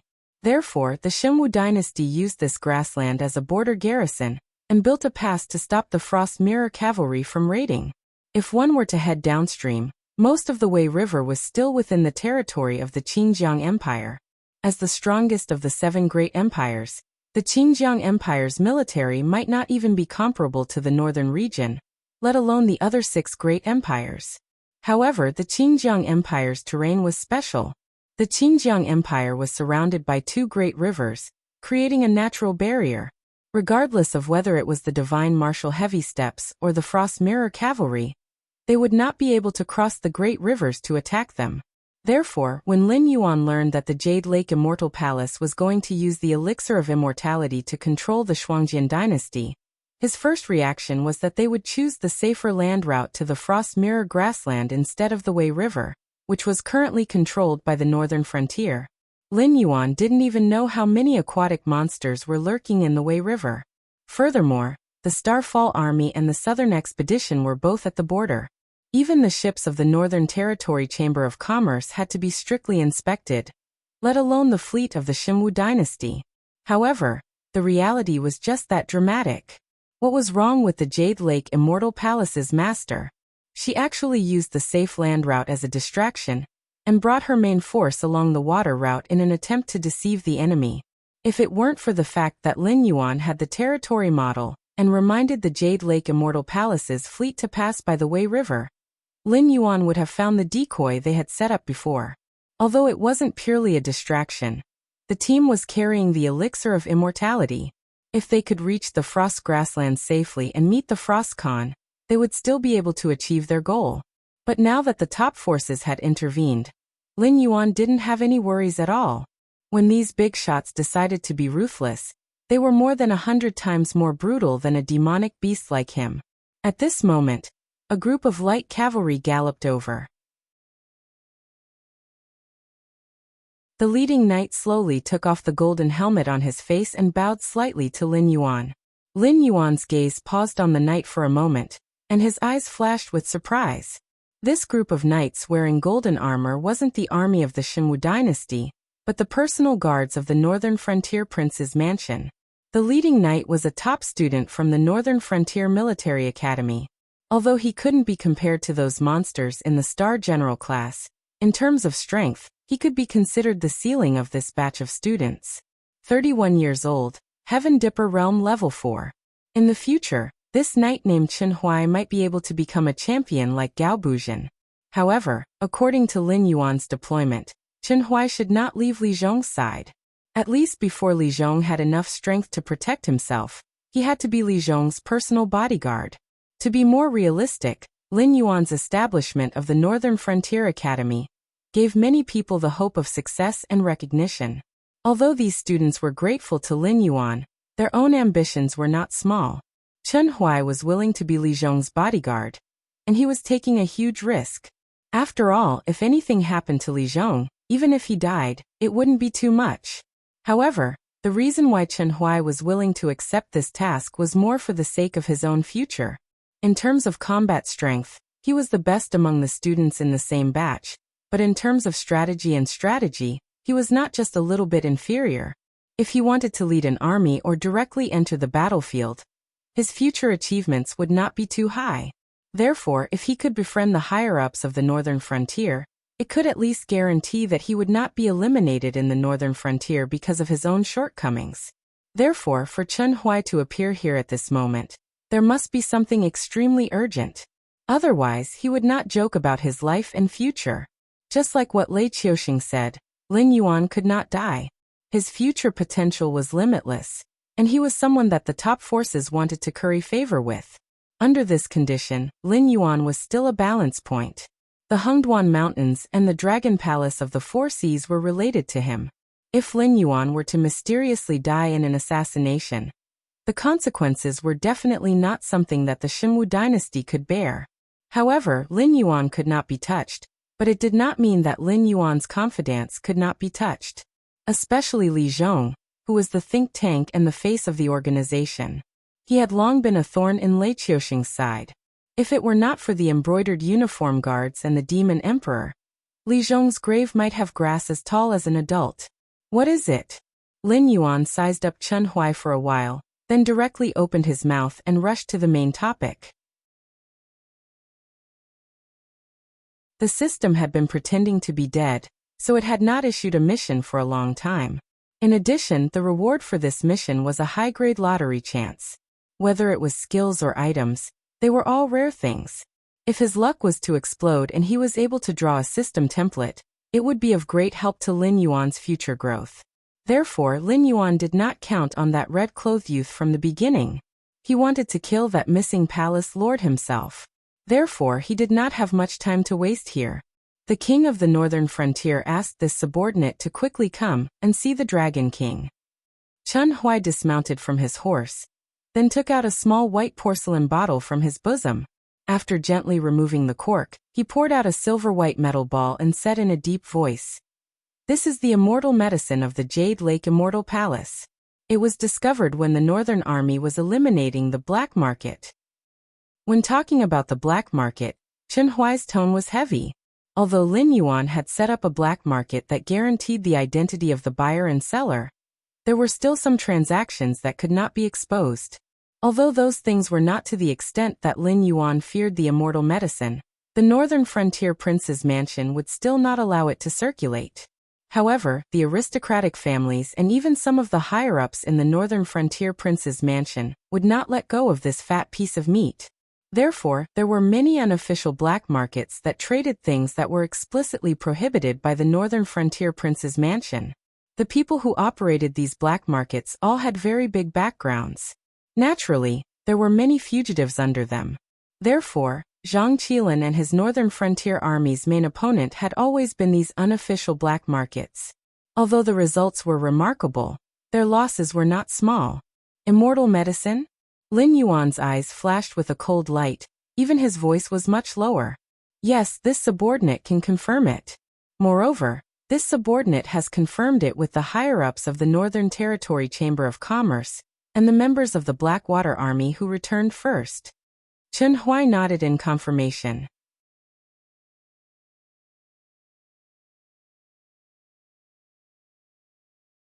Chapter 547. How great was the temptation of immortality? The Jade Lake Immortal Palace had only appeared for a short period of time, but it had already gathered hundreds of thousands of cultivators. Its might was obvious. Looking at the entire Sky Martial continent, the number of cultivators was actually not many. It was only about 1% of the population. After all, the old saying of the poor study while the rich study martial arts was not false. Nurturing a cultivator was not difficult, but nurturing a powerful cultivator was too difficult. Not only did it require an outrageous amount of talent, it also required a large amount of resources. Ordinary people simply did not have the qualifications to cultivate. Lin Yuan controlled the entire northern frontier. The trade routes connected to the 7 great empires, and even the Dragon Palace of the Four Seas had transactions with the Northern Territory Chamber of Commerce. In addition, he had nationalized all the land in the northern frontier. Although the tone did not change, the benefits were not small. Under such an environment, the Northern Frontier Academy had only nurtured less than 100,000 cultivators. In terms of resources, they were already stretched to the limit. If not for the fact that these students had to be assigned to various positions in the Northern Frontier after graduation to earn a living, or directly leave the Northern Frontier to make a living, the Northern Frontier Academy might not have recruited a second batch of students. After all, the Northern Frontier's ability to support was only so big. It was impossible to support everyone unconditionally. Even the rich and powerful Northern Frontier was like this, let alone other places. And among these cultivators, 80% of them cultivated for power and wealth. There was also a portion that wanted to protect their inheritance or for the illusory immortality. Those who truly sought the great Tao and transcended were less than 1 in a million. At least, Lin Yuan only knew of one person, Incubus. A single pill could directly skip the long and boring journey of cultivation, allowing the user to become an immortal. This kind of temptation was not something ordinary people could resist. This was especially true for those who had already achieved success and fame. They could live off of their achievements for the rest of their lives. At this point, wealth and power were no longer attractive to them. However, immortality could achieve this. Even cultivators were like this, let alone ordinary people and members of aristocratic families. Therefore, the fact that his resistance to the elixir of immortality was almost non-existent was also something that Lin Yuan and Li Zhong had expected. However, Lin Yuan wasn't completely defenseless. The reason the army stopped the river and interrogated the fleet was to prevent the elixir of immortality from flowing into the Northern Frontier. However, even the palace master of the Jade Lake Immortal Palace was stopped, but they couldn't stop the elixir of immortality. There was no need for Li Zhong to explain how big the problem was. Lin Yuan felt a chill in his heart. Have you found out who's behind this? Lin Yuan suppressed the killing intent in his heart, but his eyes were still filled with coldness. Chen Huai shrunk his neck under Lin Yuan's gaze, but he still shook his head and said in a deep voice, "I'm not sure who exactly it is, but most of the aristocratic families in the Northern Frontier are definitely involved. Moreover, some of the higher-ups in the Northern Frontier probably won't be able to escape, and there's also the Demon Emperor Society and the Embroidered Uniform Guard." Chen Huai didn't say anything definite, but there was still a lot of information in it. The temptation of immortality wasn't something those aristocratic family heads could resist. Even if they were scared out of their wits by Lin Yuan couldn't make them give up their pursuit of immortality, right? After all, the elixir of immortality was bought by them with real money. Whether they sold it to others or used it themselves, it was their freedom. In addition to the protection of the illegal black market, and the cover-up of some of the higher-ups in the Northern Frontier, they couldn't stop themselves from courting death. After they consumed the elixir of immortality, it would be even more impossible for them to control themselves.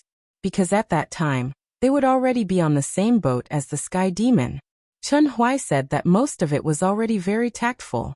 Even if Lin Yuan killed 10 aristocratic family members for this matter, at least 8 of them were not wronged. Got it, I will deal with it. Let Luo Su, Sherdong, and Li Zhong wait in the Northern Frontier's prince's mansion. This king will be back soon. I hope that they can give this king a reasonable explanation at that time. Lin Yuan nodded at Chen Huai, but he didn't have any intention of making things difficult for him. After all, Chen Huai was just a messenger. There was no need for him to bear the responsibility for Li Zhong's negligence. Yes. Chen Huai cupped his fists towards Lin Yuan, then mounted his horse again and galloped towards Shunning City. After watching Chen Huai leave, Lin Yuan opened his Eye of God to search for clues left behind by the palace master. At the same time, he secretly pondered about who exactly was protecting them from behind when the elixir of immortality flowed into the Northern Frontier. Among them, the biggest suspect was undoubtedly Sherdong. The embroidered uniform guards were currently overloaded. Not to mention protecting them, they couldn't even spare any manpower to carry out their duties. However, at this moment, the members of the embroidered uniform guards were scattered in the north. It would be a lie to say that they didn't know anything about the elixir of immortality. However, Luo Su and his subordinates didn't take any action at all. It was obvious that they were plotting something behind the scenes. It was unlikely that Li Zhong would do such a thing. After interacting with Lin Yuan for a long time, he knew what the elixir of immortality was. It was impossible for him to allow it to flow into the northern frontier. Unless Li Zhong also wanted to use this matter to scheme against someone. As for Shi Dong and the association of the Demon Emperor, the problem was too big. Although the Association of the Demon Emperor also participated in the battle, as a civilian organization, the Association of the Demon Emperor didn't have the authority of the embroidered uniform guards. There was no space for the Association of the Demon Emperor to place people in the government offices and the various troops in the northern frontier.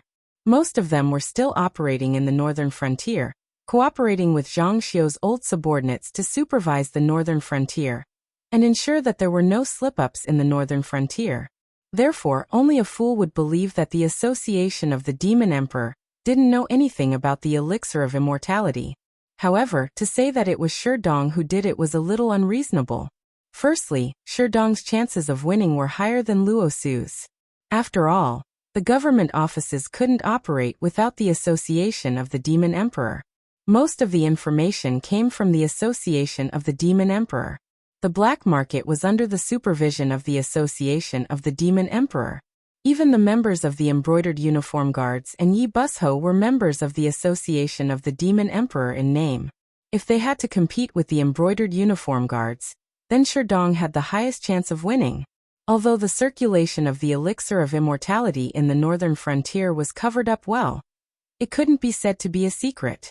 Lin Yuan would find out sooner or later, and he would lock his eyes on the Association of the Demon Emperor. At this juncture, doing such a thing was no different from self-destruction. With Shi Dong's nature of seeking stability, it was unlikely that he did it. However, Shi Dong didn't do anything like Luo Su, as if he didn't know anything about it. That didn't make sense either. Suddenly, without any conclusive evidence, Lin Yuan didn't know who to pin the blame on. He couldn't even make sense of many logical problems, making the whole thing very suspicious.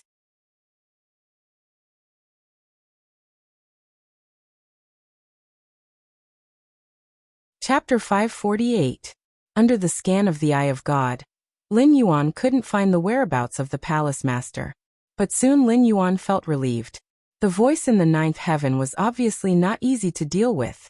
Otherwise, it wouldn't have alarmed a big shot in the south. Since the palace master could summon a big shot of this level, it was reasonable that he had some incredible means. So after a short consideration, Lin Yuan decisively gave up the idea of continuing to search for the palace master. The Jade Lake Divine Palace's approach was very strange. They almost directly told the top forces about their existence. They even introduced things like the elixir of immortality to increase the number of their companions. At the same time, they were provoking all the top forces. This method of self-destruction was obviously to attract the attention of the top forces to the south of the Xinwu dynasty, and to cover up their other actions. So even if the palace master escaped, it was unlikely that he would return to the Jade Lake Divine Palace. He had already completed part of his mission. So at this juncture, a smart person would choose a place that wasn't the most dangerous but was definitely unexpected. For example, the northern frontier. Lin Yuan hadn't thought of this before, and the direction of the red-clothed youth was also the Xinwu dynasty. But now, the elixir of immortality was inexplicably circulating in the northern frontier. This made Lin Yuan realize that his internal situation wasn't as impregnable as he had imagined. Even among the higher-ups of the northern frontier, there were probably many inferior sky demon who had taken the elixir of immortality. But after knowing this, Lin Yuan had no way to deal with it. Whether it was aristocratic families, officials, or even those ordinary people who had been implicated, it was possible that they had taken the elixir of immortality. But to become a sky demon, one didn't have to give up their physical body. Their immortality was only on the spiritual level. When their physical body decayed, they could transform into spiritual existences and find a new physical body. They could gradually nibble away at the original spiritual body to obtain a new physical body. Just like how there was no knowing what was in a person's heart, no one could see through someone's disguise at a glance, unless that person's acting skills were too bad. Lin Yuan was the same. He couldn't possibly kill everyone in the northern frontier just to get rid of Sky Demon, who had snuck into his team, right? However, this problem had to be dealt with, and it had to be dealt with before the end of the mission time limit. Otherwise, if the palace master was given enough time, who knew where he would escape to? Thinking of this, Lin Yuan snorted coldly and rushed to Shunning City. Meanwhile, Lei Qiuxing was wearing a dragon robe and sitting in the throne room, staring coldly at all the civil and military officials. Although he was collaborating with Sky Demon, the ambitious Lei Qiuxing naturally looked down on the Sky Demon's method of immortality. The pride in his bones wouldn't allow him to be a dog for Sky Demon. However, just because Lei Qiuxing thought so, it didn't mean that his subordinates thought so too. Although he didn't know the exact list, Lei Qiuxing was sure that nearly 90% of the civil and military officials in the court had already taken the so-called elixir of immortality and become immortals with immortality. Before today's morning court session, Lei Qiuxing had never realized that the civil and military officials under him were so united. Even a few princes who had the potential to ascend the throne had given up on their previous open and covert struggles. They stood neatly in the hall and spoke in unison on some political issues.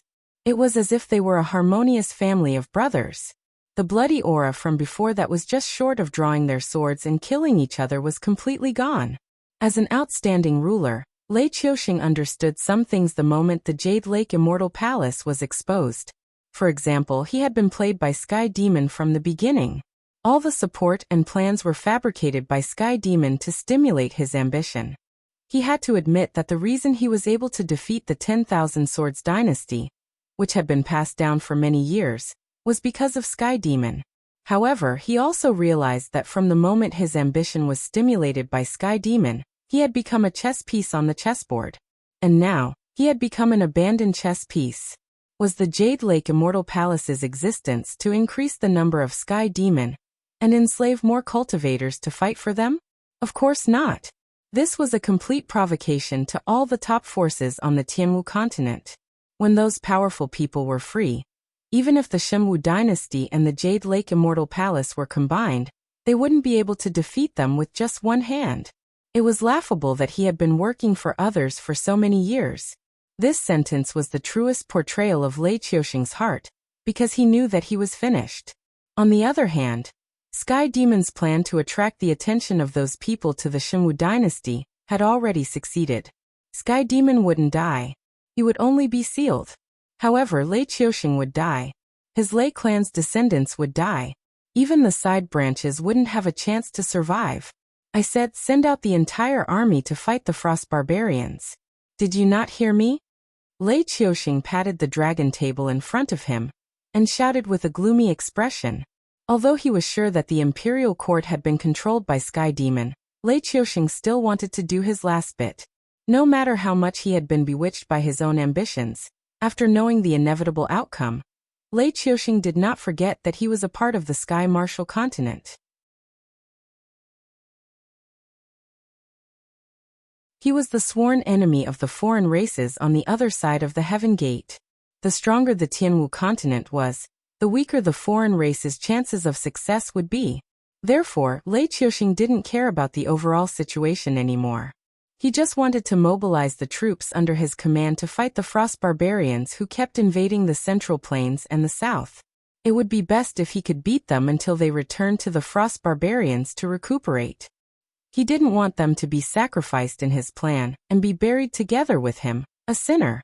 The Crown Prince, who had the highest prestige among the princes, took a step forward expressionlessly and said in a deep voice, "Father, this matter concerns the inheritance of the Shunwu dynasty.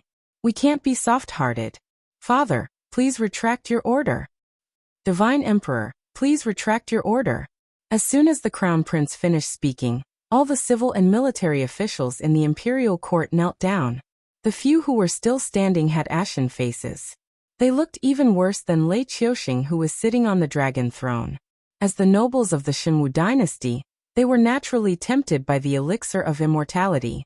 However, they chose to reject it due to various concerns. They didn't know the side effects of the elixir of immortality before, but now they knew. The price they had to pay was to lose their autonomy and become someone's lackey. Although these princes and civil and military officials were not as divided as those in the northern region, over the past few decades, who among them did not have any grudges against each other? Who did not have any friendship with each other? There were not many things that could make them disobey Lei Qiuxing without hesitation. At the very least, this matter before their eyes was definitely not one of them. 5 chapters. 5 consecutive days.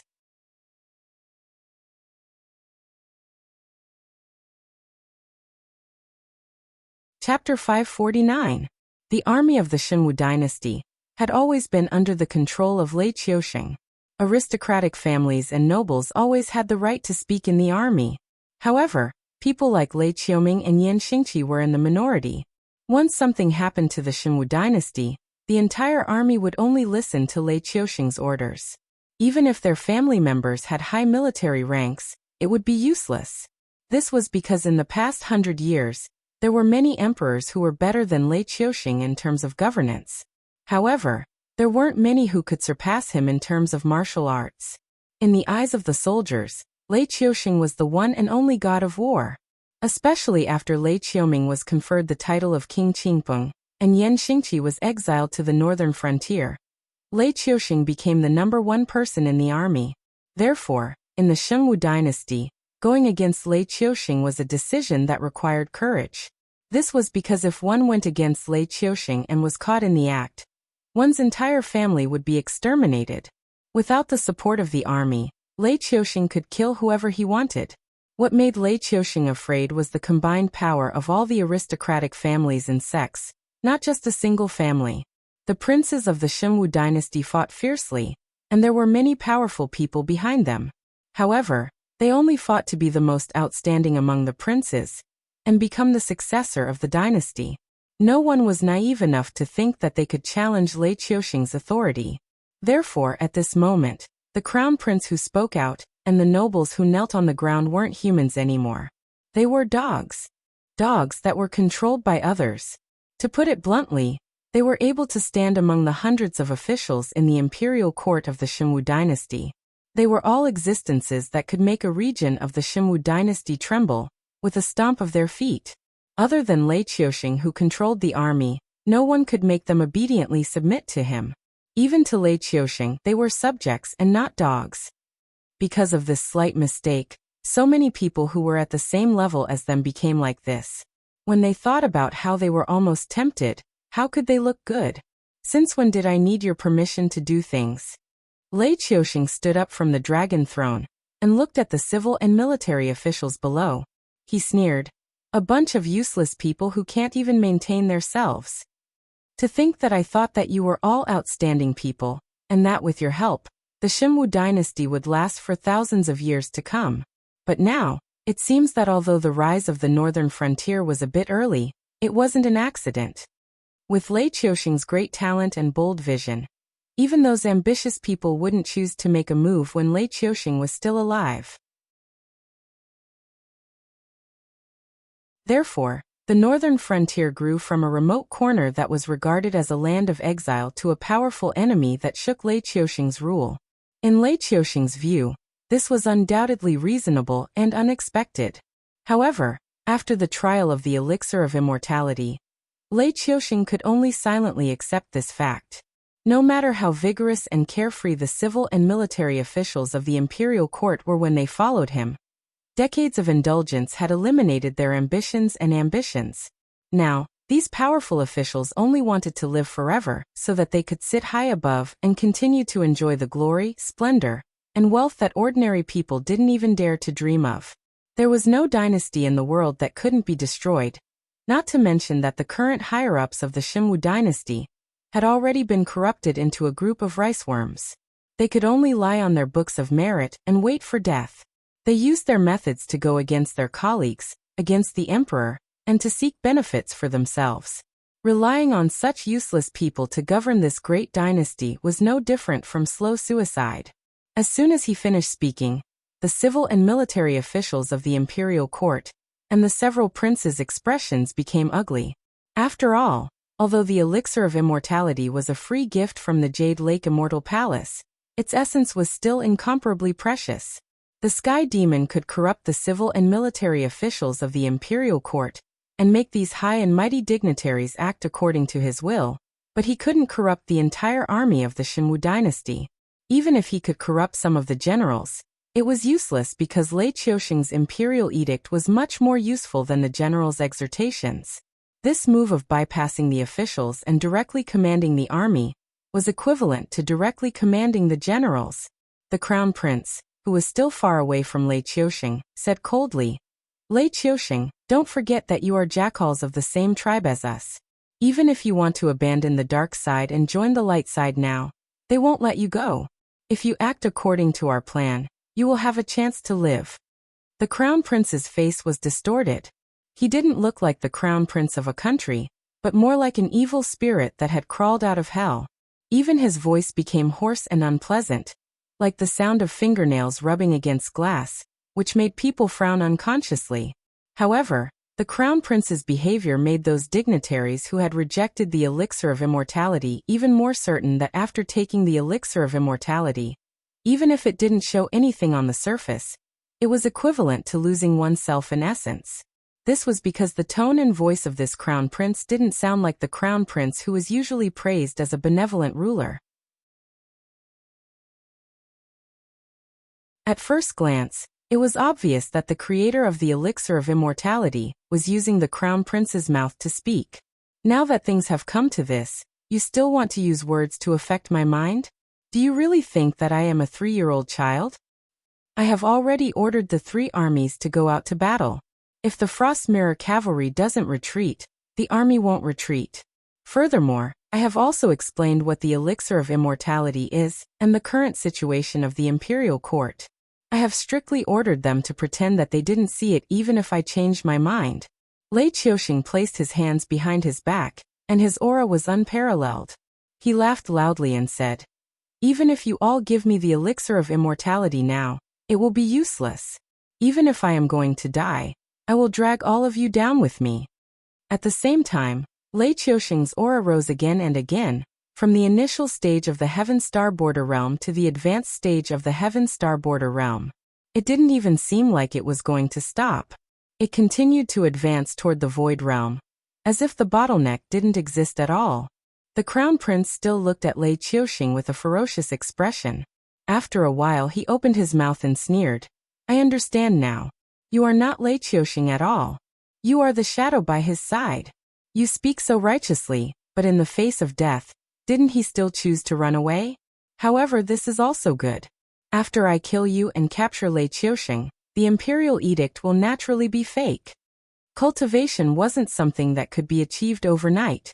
Even if one used heavenly treasures to greatly increase one's cultivation, it was still the same. Some bottlenecks couldn't be overcome, and forcefully consuming spiritual items or pills to increase one's cultivation would only cause one's body to explode. Therefore, Lei Qiusheng, who was in the Heaven Star Border Realm, couldn't become a Void Realm expert in the blink of an eye. Therefore, there was only one explanation for the current situation.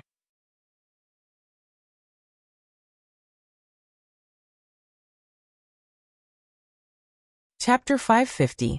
8 hours later. In the meeting room of the Northern Frontier Prince's mansion, Lin Yuan's cold gaze slowly swept across the faces of the 3 people. He said in a cold tone, "So where's the explanation this king wants?" Luo Su shrugged. No expression could be seen on his bandaged face, but there was an obvious smile in his voice. "Dragon King, in order to participate in the war against Shimwu and Frost Mirror, the embroidered uniform guards even used handymen to clean. If you ask me, I really have nothing to say, because there are no other documents on my desk except for battlefield intelligence, military movements, and the behavior of the generals." Luo Su didn't hide his gloating at all. Although the embroidered uniform guard didn't completely remove themselves from this matter, because of the special circumstances, the embroidered uniform guard didn't have extra manpower to use elsewhere. In addition, the embroidered uniform guard targeted the officials of the Northern Frontier.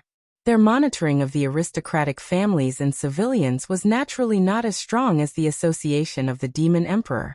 If Sherdong didn't have anything to say, then Luo Su naturally had nothing to say.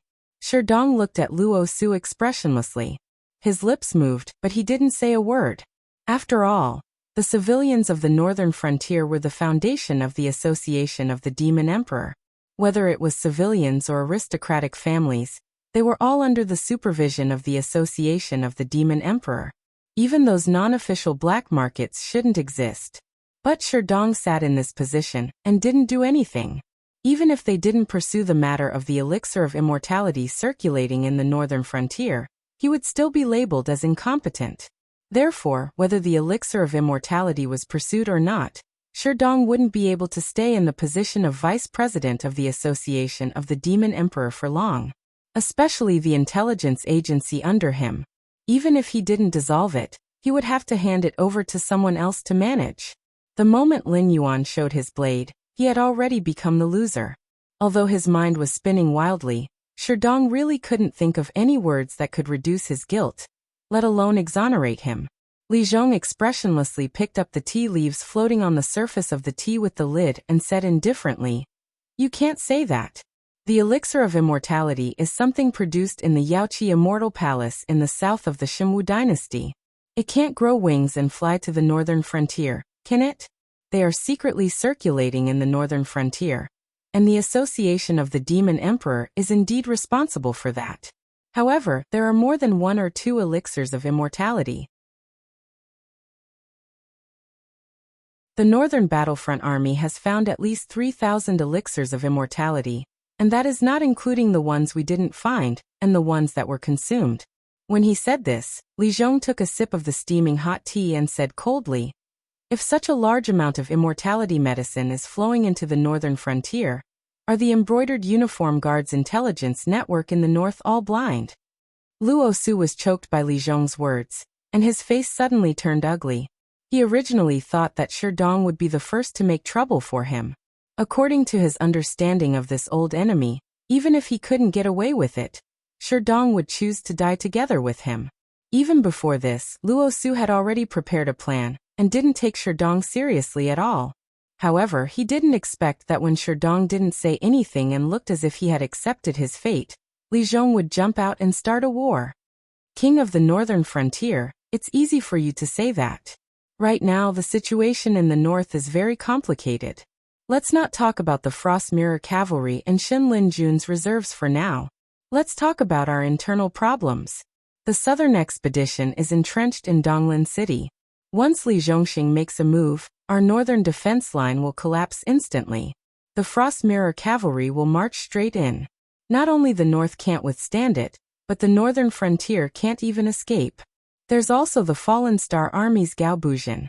Although I don't see anything wrong with him for now, as an old general of the Shimwu dynasty, he is a hidden danger that we must guard against. The entire defense of the Wei River is in Gao Buzhen's charge.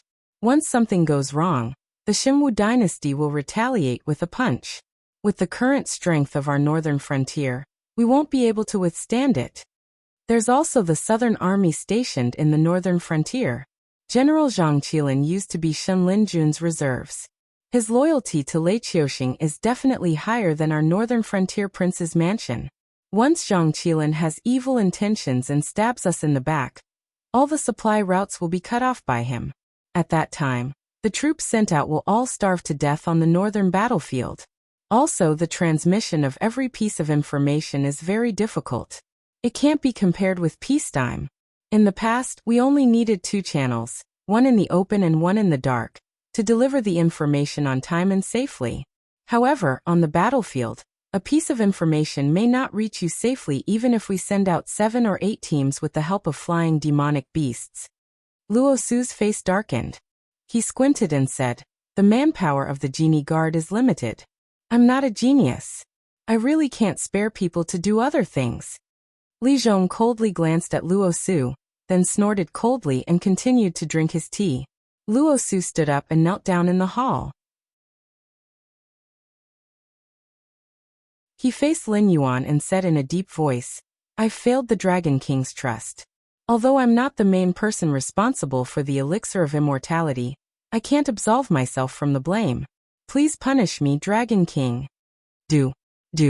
Sherdong's fingers tapped rhythmically on the back of the chair. he said in a strange tone. Yes, you're indeed not the main person responsible. If the genie guard had fulfilled their duty, the elixir of immortality wouldn't have entered the northern frontier, and it wouldn't have been traded under my nose. So I'm the main person responsible, right? You. Luo Su glared at Sherdong with a murderous look. The elixir of immortality trade took place on the northern frontier, so Sherdong couldn't escape the blame no matter what. But then again, if the genie guard hadn't chosen to be perfunctory, how could such a large amount of the elixir of immortality be transported to the northern frontier? It's still the same sentence. The elixir of immortality couldn't have grown wings and flown in. Luo Su spoke with difficulty, but it was the duty of the embroidered uniform guards, and the investigation of the people entering and leaving the north was also the duty of the embroidered uniform guards. A few light words would not be able to cover it up. Sherdong's meaning was very clear. If they had to die, then everyone would die together. Lin Yuan didn't remain silent like he had in the previous meetings. Instead, after the three of them had finished speaking, Lin Yuan said faintly, "This king wants an explanation, not, who will bear this responsibility?" As his voice fell, the three of them became serious, and their eyes gradually turned cold. If they really wanted to talk about responsibility, none of them could escape. And the explanation Lin Yuan wanted obviously wasn't as simple as someone paying with their life. What he wanted was a feasible method to find the sky demon hidden in the northern frontier and destroy the elixir of immortality. Li Zhong and Luo Su both looked at Sherdong's face at the same time. After all, it wasn't important what they said, but the intelligence work inside the northern frontier still depended on Sherdong and his Demon Emperor Association.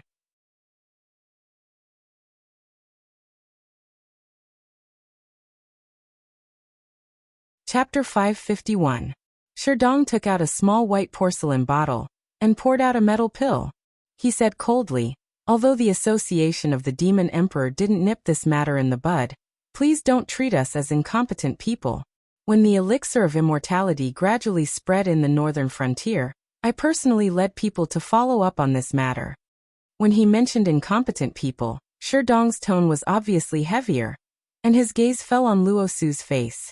The elixir of immortality matter indeed had nothing to do with him. When this forbidden item that Lin Yuan and Li Zhong had repeatedly ordered to be excluded from the northern frontier appeared in the northern frontier, Sherdong felt his heart turn cold. In a trance, he even saw his own death. However, Sherdong had taken over the intelligence work of the Association of the Demon Emperor for a long time after all. He wouldn't neglect his work because of his emotions. Therefore, after a short period of shock and fear, Sherdong quickly began to investigate this matter. However, the more he investigated, the more Sherdong feared the mastermind behind the elixir of immortality's circulation in the northern frontier. This was because the other party had unknowingly created a terrifying protective umbrella. No matter how Sherdong investigated and collected evidence, he only caught some Tom, Dick, and Harry. These people who were secretly arrested by the Association of the Demon Emperor didn't even know about the whole plan. They were just second-hand sellers of the elixir of immortality. Even the person who supplied them behind the scenes was an unsolved mystery. However, in this short period of investigation, Sherdong had completely understood how terrifying the other party's power was. Not only did the local government obstruct the Association of the Demon Emperor's actions, the underground forces that had previously submitted to the Association of the Demon Emperor attacked the investigators at all costs. After a few days of confrontation, the total number of deaths from both sides had exceeded 4,000. And this didn't include those who had to withdraw from this big show due to injuries. What made Sherdong's heart palpitate the most was that as his investigation deepened, he even noticed that a large number of members within the Association of the Demon Emperor were involved in the distribution of the elixir of immortality. This was because whether it was the progress of the investigation or the traces of his own group, they seemed to have been in the hands of the other party. This had nothing to do with their abilities. It only proved that the other party had pawns within the Association of the Demon Emperor, and their position was not low.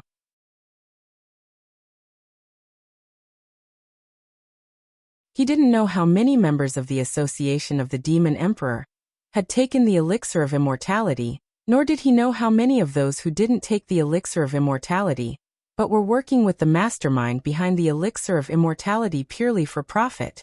There were fewer and fewer people who were worthy of Sherdong's trust, and the frequency of confrontations between the two sides was getting lower and lower.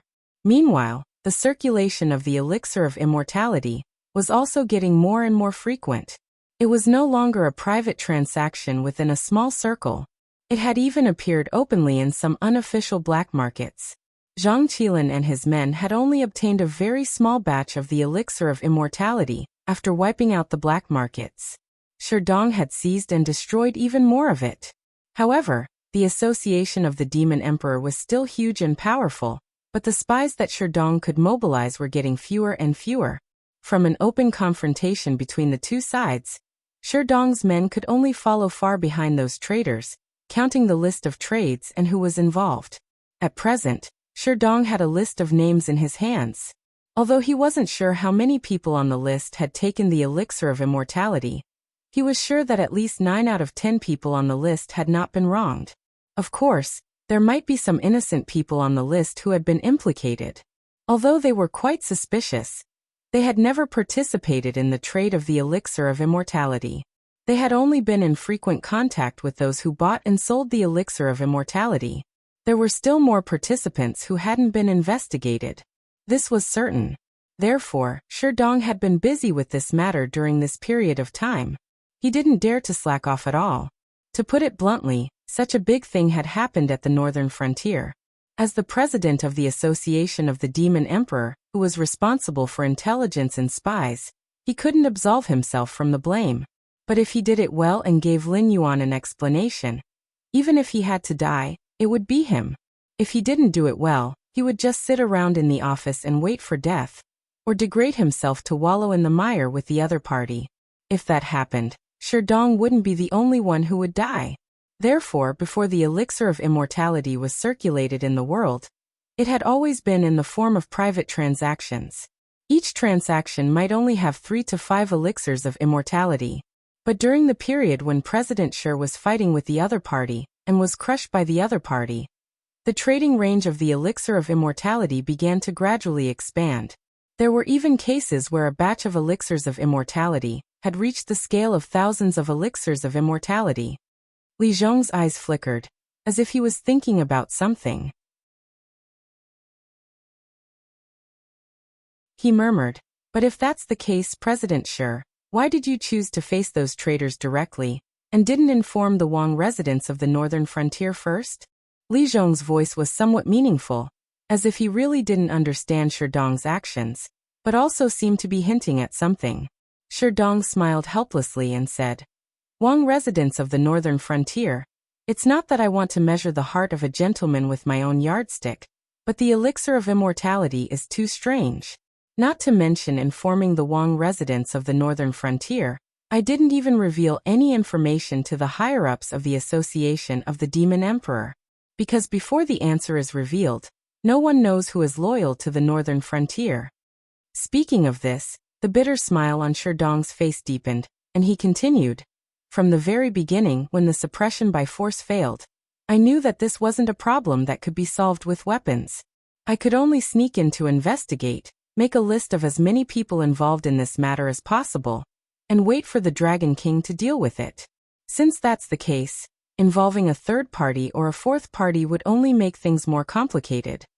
The other party's protective umbrella didn't just play the role of protection. Whether it was the real confrontation with Sherdong, or the elixir of immortality being sold directly to the black market from private transactions, although it didn't comply with the laws of the northern frontier, its influence was indeed getting bigger and bigger, and the scale of the sales was also getting bigger and bigger. But all of this, the only person who knew the truth was Sherdong, who personally followed up and investigated. Whether it was Luo Su, who was the commander-in-chief of the embroidered uniform guards, or Li Zhong, who was in charge of Shunning City, they only knew that the elixir of immortality had appeared, but they didn't know that the elixir of immortality had been circulating in the northern frontier for a long time. This already explained a lot of problems. Nourishing things silently, the other party's way of selling the elixir of immortality in the northern frontier's market could be said to be the difference between heaven and earth, but there wasn't even the slightest bit of information in between. Either the seller of the elixir of immortality was extremely skilled and used a special method to conceal the elixir of immortality, or the various government offices of the northern frontier had been completely infiltrated by the elixir of immortality. In other words, if the northern frontier was compared to a plant, then the northern frontier at this moment might have already rotted to the roots. You're tuning in to the Li Mei's Sword of Destiny YouTube channel. We're so grateful for your support, and don't forget to subscribe to join us on this incredible journey through captivating stories. Your generosity through donations truly makes a world of difference, as it's the primary source of revenue that allows me to expand and enhance this channel for you. Thank you from the bottom of my heart for being a part of this adventure.